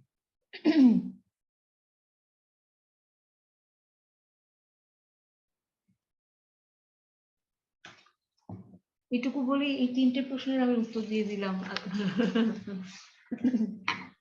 অনেক ধন্যবাদ আপনাকে। চ্যাটিং এ ওই কোরবান আলী সাহেব ধন্যবাদ হ্যাঁ জানিয়েছেন। হ্যাঁ হ্যাঁ, দেখলাম জি দেখলাম, জি অনেক ধন্যবাদ। রাইট। এখন প্রশ্নের জন্য হাত তুলেছেন নাজমুল সাহেব, নাজমুল রকি সাহেব। আপনি আনমিউট করে প্রশ্নটা করুন। অনেক ধন্যবাদ। প্রথমে হচ্ছে আমি ম্যাডামকে ধন্যবাদ জানাতে চাই।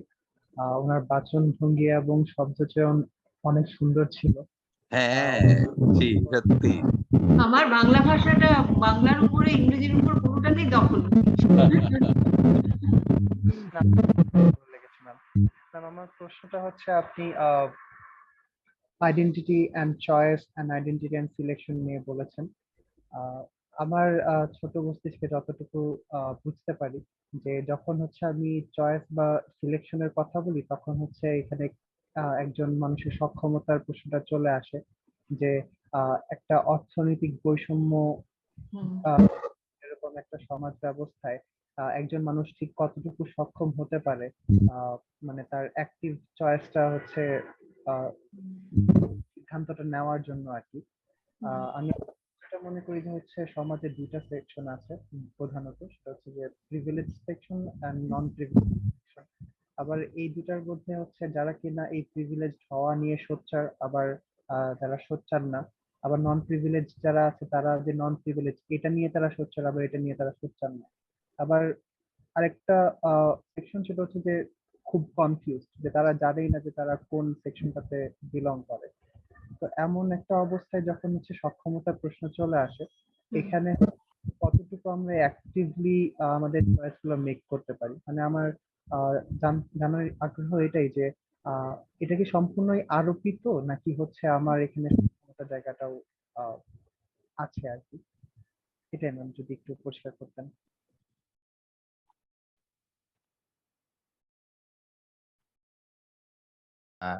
এরপরে আমি হাত দেখতে পাচ্ছি শাহাবুদ্দিন আহমেদ।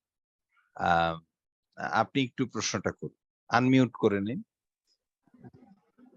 প্রথমেই আমি মানবী ম্যামকে ধন্যবাদ জানাতে চাই সুন্দর আলোচনার জন্য। আমি আসলে রাজনীতির ছাত্র, এই হিসেবে আমার অমর্ত্য সেনের প্রতি অনেক আগ্রহ। তা আজকে ম্যামের আলোচনা থেকে আমার অনেক বিষয় পরিষ্কার হয়েছে, এই কারণে অসংখ্য ধন্যবাদ। আসলে ম্যাম তার আলোচনায় মানে ফ্রিডম অফ চয়েস এবং এই চয়েসটা নির্ধারণের ক্ষেত্রে যে রিজনিং এর কথা বলেছেন, এই ব্যাপারটা নিয়ে আমি আরেকটু পরিষ্কার হতে চাই। প্রথমে দেখা যায় যে ম্যাম, যেমন আমি একটা উদাহরণ যদি দিতে চাই, দেখা যায় যে মহাভারতের সময় অর্জুন যখন তার আত্মীয় স্বজনের বিরুদ্ধে যুদ্ধ করতে মানে অনীহা প্রকাশ করলো, তখন কৃষ্ণ কিন্তু তাকে অনেক দূরে নিয়ে গেল। তারপর দেখালো ওরা হচ্ছে বস্তু, মানে হচ্ছে ওদের বিরুদ্ধে যুদ্ধ করলে সত্য প্রতিষ্ঠিত হবে।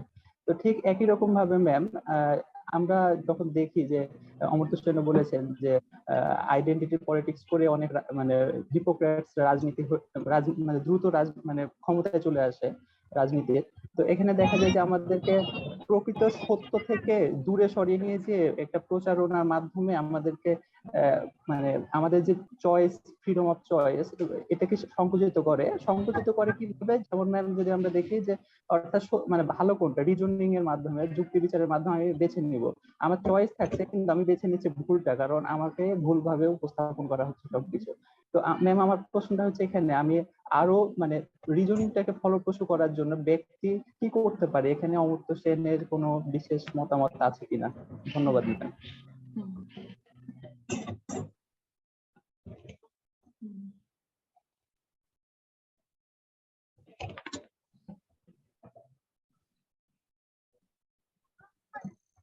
আচ্ছা আপা, আমার মনে হয় যে এই দুটো প্রশ্নের রেসপন্স দিয়ে আমরা ইয়ে করতে পারি। ঠিক আছে, আমার মনে হয় যে দুটো প্রশ্নের ক্ষেত্রে কিন্তু একটা মিল আছে।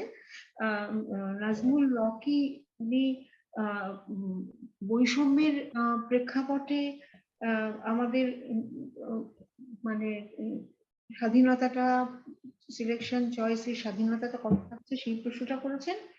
আর শাহাবুদ্দিন কিন্তু উনি প্রশ্ন করেছেন যে যেখানে আমাদের রিজনিং এর ক্ষমতাটাকে একটা বিভ্রান্ত করা হচ্ছে, আমাদের ভুল বোঝানো হচ্ছে, সেখানে আমরা ঠিকটা চুজ করব কি করে। এখন প্রথমটার ক্ষেত্রে আমি বলি যে এটা ঠিক, একদম ঠিক কথা যে একটা ইনইকুয়ালিটির কনটেক্সটে যারা ডিসপ্রিভিলেজড তাদের ঠিক সিদ্ধান্তটা নেওয়ার ক্ষেত্রে অনেক সমস্যা রয়েছে। কিন্তু একই সঙ্গে বলবো যে যারা প্রিভিলেজড তারা কিন্তু নেসেসারিলি যে ঠিক সিদ্ধান্তটা নিচ্ছেন তা নয়। অর্থাৎ কিনা আমি বলতে চাইছি যে কনস্ট্রেন্ট যে শুধুমাত্র বৈষম্য থেকেই আসছে তা নয়, কারণ প্রফেসর সেন একটা উদাহরণ দিয়েছিলেন সম্পূর্ণ অন্য ক্ষেত্রে, বলতে গিয়ে বলেছিলেন যে উনি এরকম সার্ভে করছেন, তখন দরিদ্র মানুষদের সঙ্গে যখন প্রশ্ন করছেন তারা বললেন যে আমরা গরিব বলে মনে করবেন না, আমাদের রাজনৈতিক কণ্ঠস্বরের দরকার নেই। হ্যাঁ, অর্থাৎ কিনা যে একটা বৈষম্য বা অত্যন্ত বা দারিদ্র তাকে অনেক দিক থেকে প্রতিকূল পরিস্থিতির ভিতরে রাখছি ঠিকই, কিন্তু তার বিচার ক্ষমতা বা বিচার মুক্তি তার জন্যে একেবারেই প্রতিহত হয়ে যাচ্ছে তা কিন্তু নয়। সেক্ষেত্রেও কিন্তু তার রাজনৈতিক কণ্ঠস্বরটা তিনি অনেক ক্ষেত্রে মূল্যবান বলে মনে করছেন। দেখুন, আমাদের দেশে অনেক ক্ষেত্রে বলা হয় যে গরিবের তো ভোটটাই একটা বিরাট অবলম্বন, তার অনেক কিছু নেই কিন্তু তার ভোটটা আছে। সুতরাং আমার বক্তব্য হচ্ছে যে এটা ঠিকই যে পরিস্থিতি এবং প্রতিকূলতা অনেকভাবে মানুষকে ঠিক সিদ্ধান্তটা নেওয়ার পথে অন্তরায় তৈরি করে, কিন্তু সেটা যে সবসময় ক্লাস স্পেসিফিক হবে নেসেসারিলি তা কিন্তু নয়। অর্থাৎ কেন দেখবেন যে এই যে বিভাজনবাদী ভীষণ আত্মকেন্দ্রিক ইয়েটা সিদ্ধান্তটা তো বা এক্সক্লুসিভিস্ট সিদ্ধান্তটা অনেক ক্ষেত্রে তো যারা প্রিভিলেজ পজিশনে আছে তারাই নিচ্ছেন, তাই নয় কি? মানে ধরুন অন্যদের সঙ্গে একটা অ্যাগ্রেসিভ হস্টাইল রিলেশনশিপ অনেক সময় তারাই করছেন, তাদের সবকিছু সুযোগ সুবিধা সক্ষমতা আছে টু রিভাইজ দেয়ার জাজমেন্ট, কিন্তু তারা সেটা করছেন না। অনেক ক্ষেত্রে যারা একেবারে ধরুন অনেক সুযোগ সুবিধা নেই তারা কিন্তু ঠিক প্রশ্নটা তুলছেন, তাই না? মানে আমার মনে হয় সবসময় তুলছেন না, কিন্তু তারা অনেক সময় তুলছেন। হ্যাঁ, মানে একটা ফাউন্ডেশনাল ফান্ডামেন্টাল কোয়েশ্চেন অনেক সময় তারা তুলছেন। মানে আমাদের ঐতিহাসিক তপন রায়চৌধুরী, তিনি একবার বাজারে গিয়েছিলেন, তখন গিয়ে দেখলেন যে একজন মহিলা ওকে না গুনেই টাকা ফেরত দিয়ে দিচ্ছেন। উনি বললেন, এ কি না, আমি যদি ঠকাই? তখন মহিলা বললেন যে তাতে কি তোমার ধর্মে সইবে? তা আমার বক্তব্য হচ্ছে যে এই যে ন্যায় অন্যায়, ন্যায্যতা অন্যায্যতার বোধ, সেটা কিন্তু আমাদের পরিস্থিতি অনুযায়ী বা যুক্তি বিচারের ক্ষমতা সেটা চলে যাচ্ছে না। আর এই পরিপ্রেক্ষিতেই শাহাবুদ্দিন যেটা বললেন এটা ঠিকই, যে কৃষ্ণ কিভাবে অর্জুনকে বিরাট ভাবে ভুল বোঝালেন এবং আমারও মতে যে সত্যের পথ থেকে সরিয়ে দিলেন। এবং প্রোপাগান্ডা তো সবসময় হচ্ছে, এটা এটা লক্ষ্য রাখতে হবে যে আমাদের এডুকেশন, অনেকে বলে থাকেন যে যুদ্ধটা আসলে সমরক্ষেত্রে হয়, কিন্তু ভারতবর্ষে এখন যুদ্ধটা শিক্ষার ক্ষেত্রেও হচ্ছে। কোন প্রোপাগান্ডা, কোন সত্যটা, কোন মিথ্যেটাকে আসলে প্রজেক্ট করা হবে সেটা নিয়ে বিরাট লড়াই চলেছে। হ্যাঁ, সুতরাং ভুল বোঝানো, সেটাকে আমি আরেকটা কনস্ট্রেন্ট বলবো, ভুল বোঝানোর ক্ষেত্র প্রতিদিন হাল দিয়ে কর্ষণ করা হচ্ছে। হ্যাঁ, এবং তার মধ্যেই আমাদের হচ্ছে, তাই জন্যেই ডেমোক্রেটিক ডিবেটটা এত জরুরি, তাই জন্যেই বিভিন্ন কণ্ঠস্বর শোনা এতটা জরুরি। এখন শাহাবুদ্দিন বলতেই পারেন এবং আমি সেটা মানব, যে যেখানে গণতন্ত্রের পরিসরটাকেই সংকুচিত করে দেওয়া হচ্ছে, তখন আমরা কি করব? তা এটা ঠিকই যে এরকম ইতিহাসেও তো হয়েছে। আমি ইতিহাসের উদাহরণ টেনে বলি যে ইতিহাসেও তো এরকম হয়েছে যে পরিসর সংকুচিত হয়ে যাচ্ছে, কনসেন্ট ম্যানুফ্যাকচার হচ্ছে, ভুল বুঝে উপস্থাপনা করা হচ্ছে, কিন্তু কিছু কিছু কণ্ঠস্বর, প্রতিবাদী কণ্ঠস্বর তবুও রয়ে গিয়ে আমাদের চেতনাটাকে অন্য জায়গায় নিয়ে যায়। আমি আসলে ভীষণ আশাবাদী লোক। হ্যাঁ, মানে যখন জুদের ক্ষেত্রে বলেছিলেন তো পারসিকিউশনের কথা, জুদের এগেনস্টে পারসিকিউশন হচ্ছে, তখনও তো অনেক লোক, তারা যে কিভাবে, যদিও হানা আরেন্ট বলেছিলেন যে কেন সাধারণ জার্মানরা প্রতিবাদ করলেন না, কেন জুরা জেগে উঠলেন না, এই প্রশ্নগুলো রয়েছে। এবং যেটা আপনার শাহাবুদ্দিন বা নাজমুল হয়তো বলার কথা বলছেন যে বেনালিটি অফ ইভিল, মানে যখন ইভিলটা বেনাল হয়ে যায়, যখন সেটা একদম প্রাত্যহিক হয়ে যায়, আমরা আমাদের ভেতরে ঢুকে পড়ে, তখন আমরা কি করব? সেটা সত্যিই একটা চিন্তাজনক, শঙ্কাজনক প্রশ্ন বটে। কিন্তু আজকে যে আমরা একসাথে হয়েছি, আলোচনা করছি, আমরা পরস্পরেরটা বোঝার চেষ্টা করছি, সেরকম ভাবেই হয়তো আমাদের একটা পরিসর থাকবে যেখানে আমরা ডিবেটটা করবো। এটুকুই আমি বলতে পারি।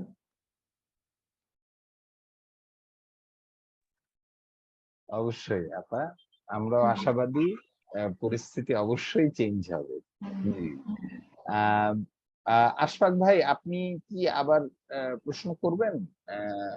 এবং ইফতেখার সাহেব, আবার আপনাদের দ্বিতীয় প্রশ্ন আছে? জি, আমার প্রশ্ন আছে, আমি করব মানবী আপাকে। জি জি জি জি, নিশ্চয়ই। আচ্ছা, মানবী আপা, আপনাকে ধন্যবাদ। আপনি আপনি যে উত্তর, মানে ভুলে যাওয়ার বিষয়ে যে উত্তর আমরা শুনলাম, এইটার মধ্যে এক ধরনের আশাবাদিতার অভিজ্ঞতাই তৈরি করে, যেটা আপনি কিছুক্ষণ আগে আপনার কথায় শেষ করলেন। আমি আপা আসলে আরেকটি প্রশ্ন করতে চাই, মানে আরেকটি দৃষ্টিভঙ্গি সম্পর্কে আপনার কাছ থেকে শুনতে চাই। প্রফেসর অমর্ত্য সেনের আইডেন্টিটি এন্ড ভায়োলেন্স বইটা প্রকাশ পায় সম্ভবত 2006 সালে।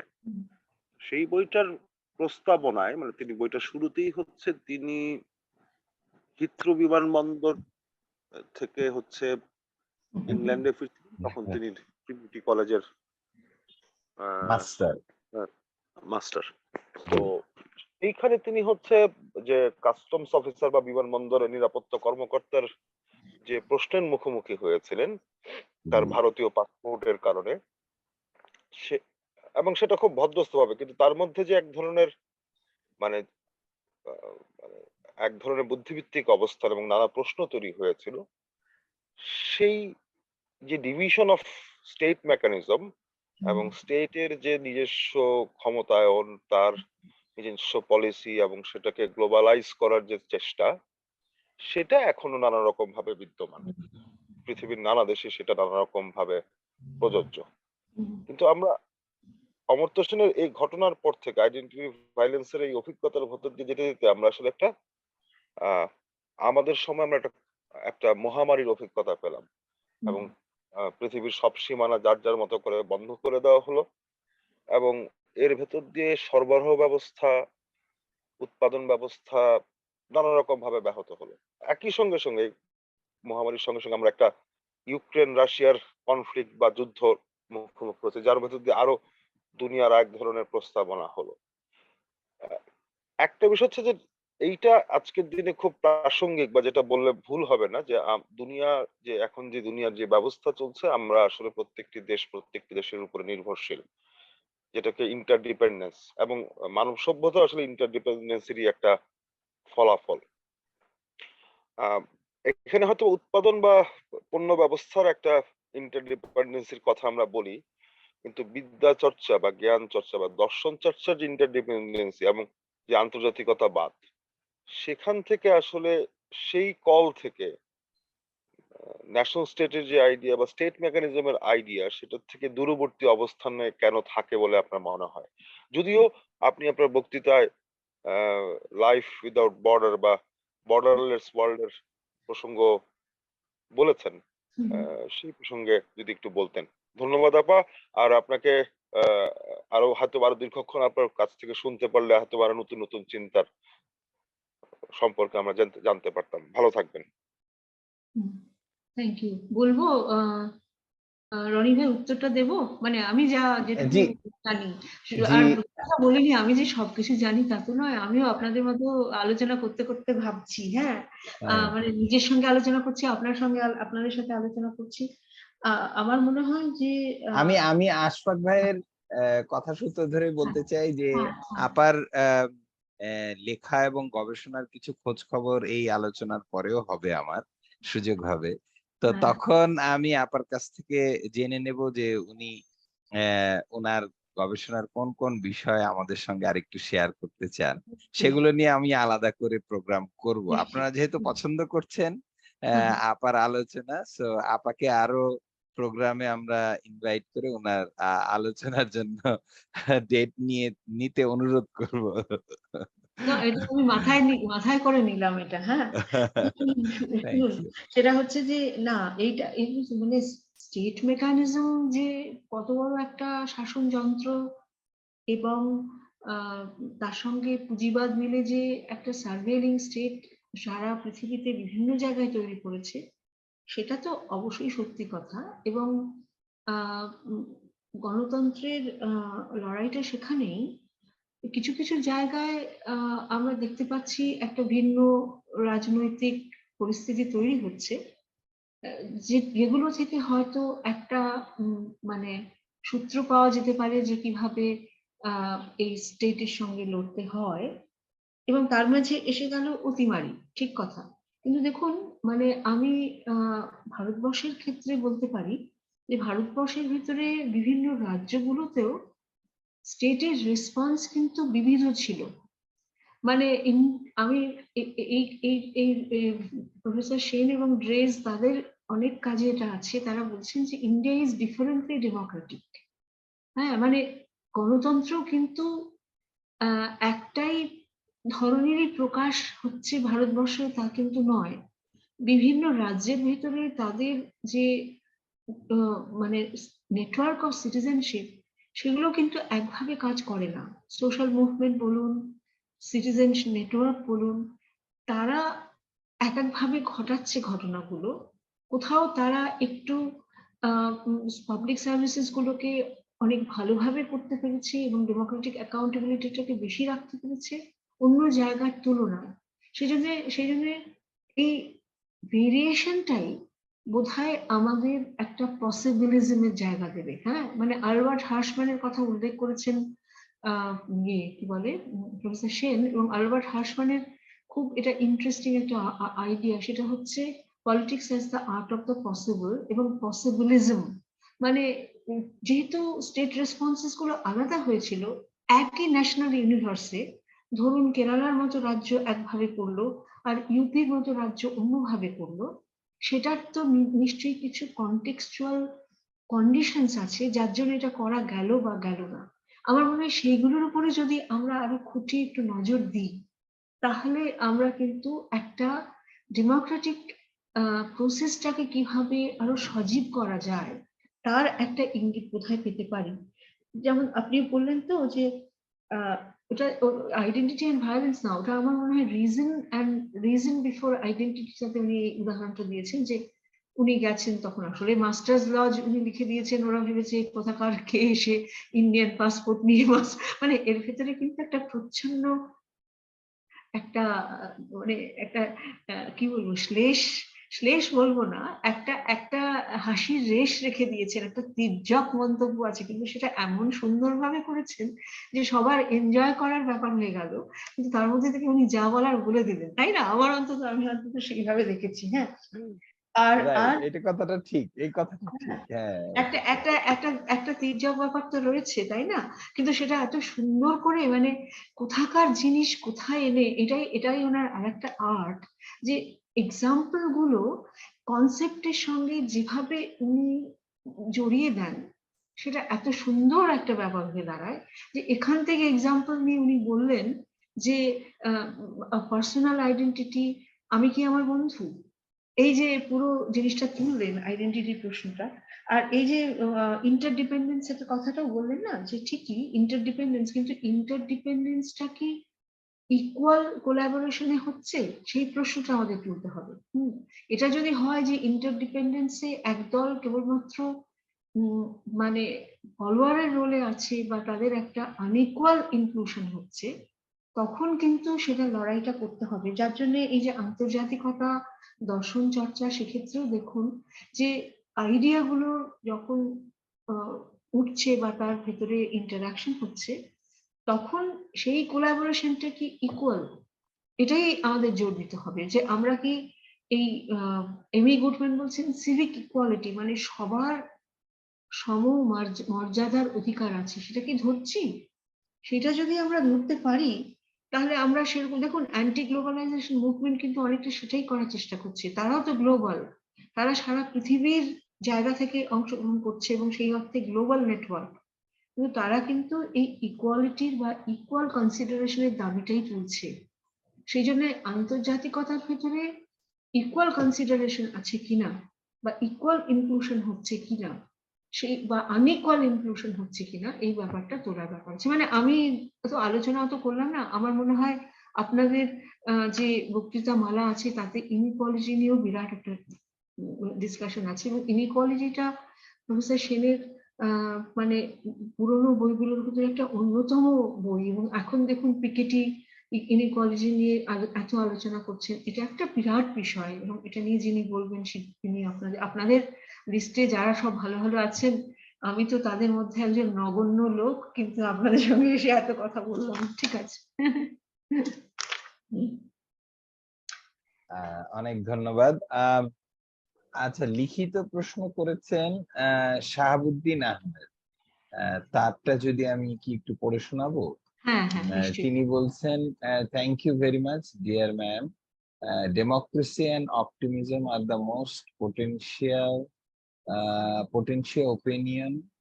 option to fight against the mal propaganda.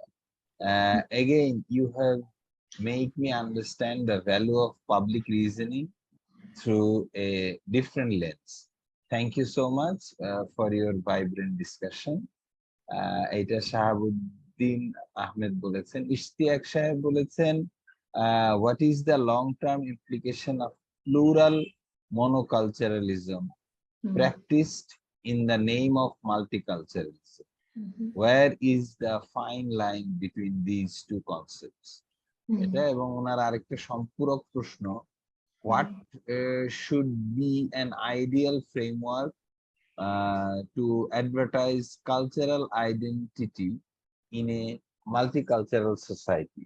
I am asking this because there are topics where two coexisting cultures might have separate visions.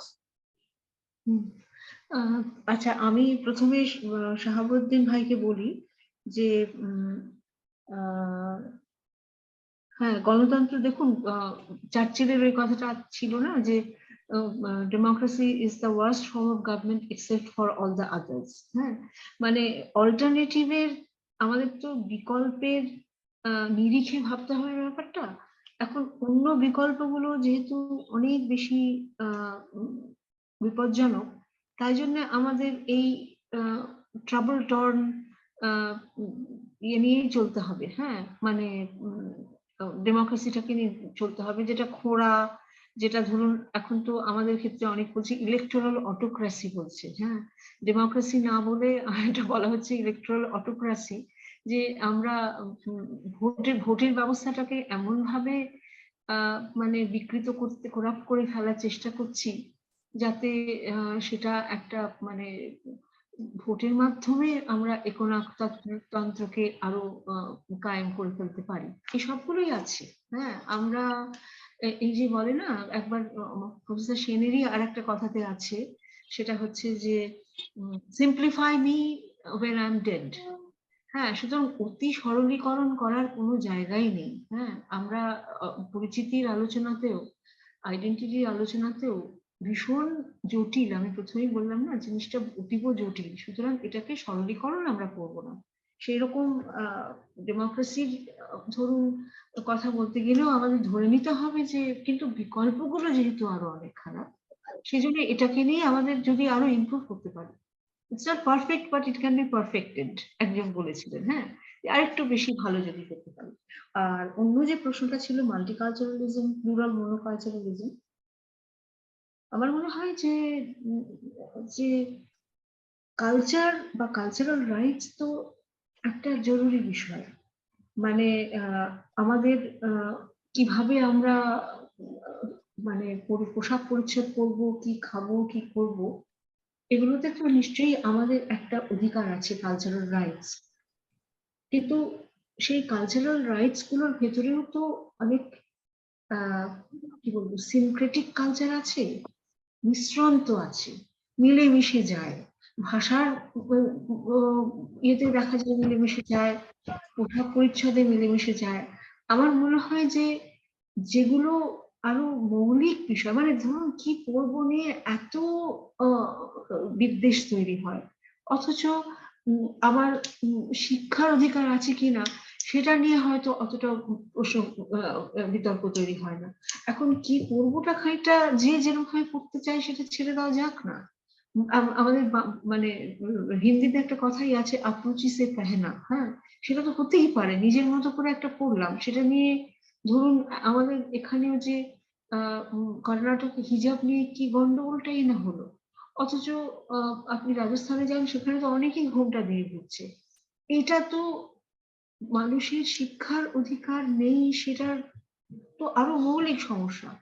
সেটা বাদ দিয়ে এইগুলো নিয়ে যখন আমরা ধরুন ওই মেয়েগুলি পরীক্ষায় দিতে যেতে পারবে না, সেটা তো একটা বড় সমস্যা না? তারা তাদের একটা বছর লুজ করে নেবে, সেটা আরো অনেক বড় সমস্যা। সেটার বদলে যদি আমরা সুতরাং অনেকদিন এরকম মনোকালচারালিজম, প্লুরাল মানে লিভিং টুগেদার সেপারেটলি থাকলে কি হবে, আরো বেশি ভায়োলেন্স বা আরো বেশি বিভ্রান্তি তৈরি হবে বলে আমার মনে হয়। সেজন্য আমাদের ইয়ে হচ্ছে, আমাদের জানেন তো এখানে আমরা কলকাতাতে আমাদের কিছু, আমি না, আমার কিছু পরিচিত বন্ধু মিলে আমরা, ওরা প্রোগ্রামটা শুরু করেছে প্রতিবেশীকে জানো। হ্যাঁ, প্রতিবেশীকে জানো মানে তার সঙ্গে একটু বেশি ইন্টারঅ্যাক্ট করো, থাকছো আশপাশে কিন্তু কিছুই জানো না পরস্পরের, এটা না করে একটু বেশি ইন্টারঅ্যাক্টিভ মাল্টিকালচারালিজম করো। পরস্পরের সঙ্গে আর একটু বেশি মেশো, আলাদা আলাদা দেওয়াল তুলে থেকো না, একটু মেশো। এইটা মানে ভালো উত্তর হলো না, কিন্তু একটা উত্তর দেওয়ার চেষ্টা করলাম আর কি। হ্যাঁ, এটুকুই আমি বলতে পারি। মানে আরো বেশি গভীরভাবে পড়াশোনা করতে হবে, শিখতে হবে, মাঠে নেমে কাজ করতে হবে, তাহলে আর একটু ভালো করে বলতে পারবো।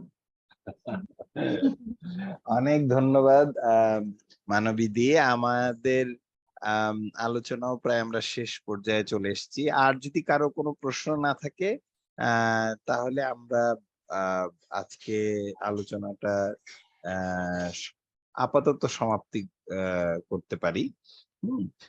আর আপনাদের যেহেতু মানবীদের আলোচনা ভালো লেগেছে, যেমনটা মানে আমাদের ডক্টর সাজেদা আমিনকে নিয়ে করেছিলাম গত ক্লাসের বক্তা, তাকে নিয়ে আমরা তার বিষয় নিয়ে আলাদা আমরা লেকচারের আয়োজন করেছিলাম। তো সেটাও দেখলাম তারপরে খুবই খুবই ইন্টারেস্টিং হয়েছিল না, ক্লাইমেট চেঞ্জ চাইল্ড ম্যারেজ। হ্যাঁ, জি জি জি জি সেটা করেছিলাম। তো সেটা খুব সবাই অনেকেই এসেছিলেন এবং সবার খুব আগ্রহ সৃষ্টি করেছিলেন। তা একইভাবে আমি আমার আজকের ক্লাসের পরে মানবীদের সঙ্গেও কিছু আলোচনা আছে। তারপরে আপনাদের কাছে যদি কোনো কিছু ওনার কাছ থেকে উনি রাজি হন কাইন্ডলি, তাহলে আমরা অবশ্যই তার আলোচনা আলাদাভাবে আমরা এখানে আবার উপস্থাপন করব।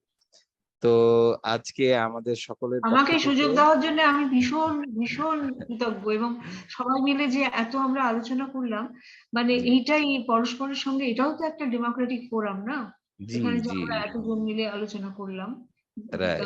সবসময় যে একমত হতে হবে তা না, কিন্তু তবুও তো আমরা মতামত বিনিময় করলাম, সেজন্য অনেক অনেক আমি কৃতজ্ঞ বলছি। আমি মানবীদিকে বিশেষভাবে ধন্যবাদ দিব আরো একটা কারণে, যে উনি বিশ্ব ন্যায্যতার কথাটা উনি সামনে এনেছেন, যেটা ভীষণ ভীষণ ইম্পর্টেন্ট, এবং পরিচিতির সঙ্গে বিশ্ব ন্যায্যতার যে আন্তঃসম্পর্কটা সেটা উনি স্পষ্টভাবে খুব সুন্দরভাবে আমাদের সামনে উপস্থাপন করেছেন। আসলে আমরা বিশ্ব ন্যায্যতার কথাটা আমাদের সিলেবাসে একটু মিসিংই ছিল। সেটা আমরা মানবীদের এই উপস্থাপনার দ্বারা সেটা কিছুটা হলেও পূরণ করার চেষ্টা হলো। তো ন্যায্যতা নিয়ে, বিশ্ব ন্যায্যতা নিয়ে এবং আমাদের উনার আরো ভাবনা নিয়ে আমরা পরবর্তীতে আবারও বসবো আশা করি।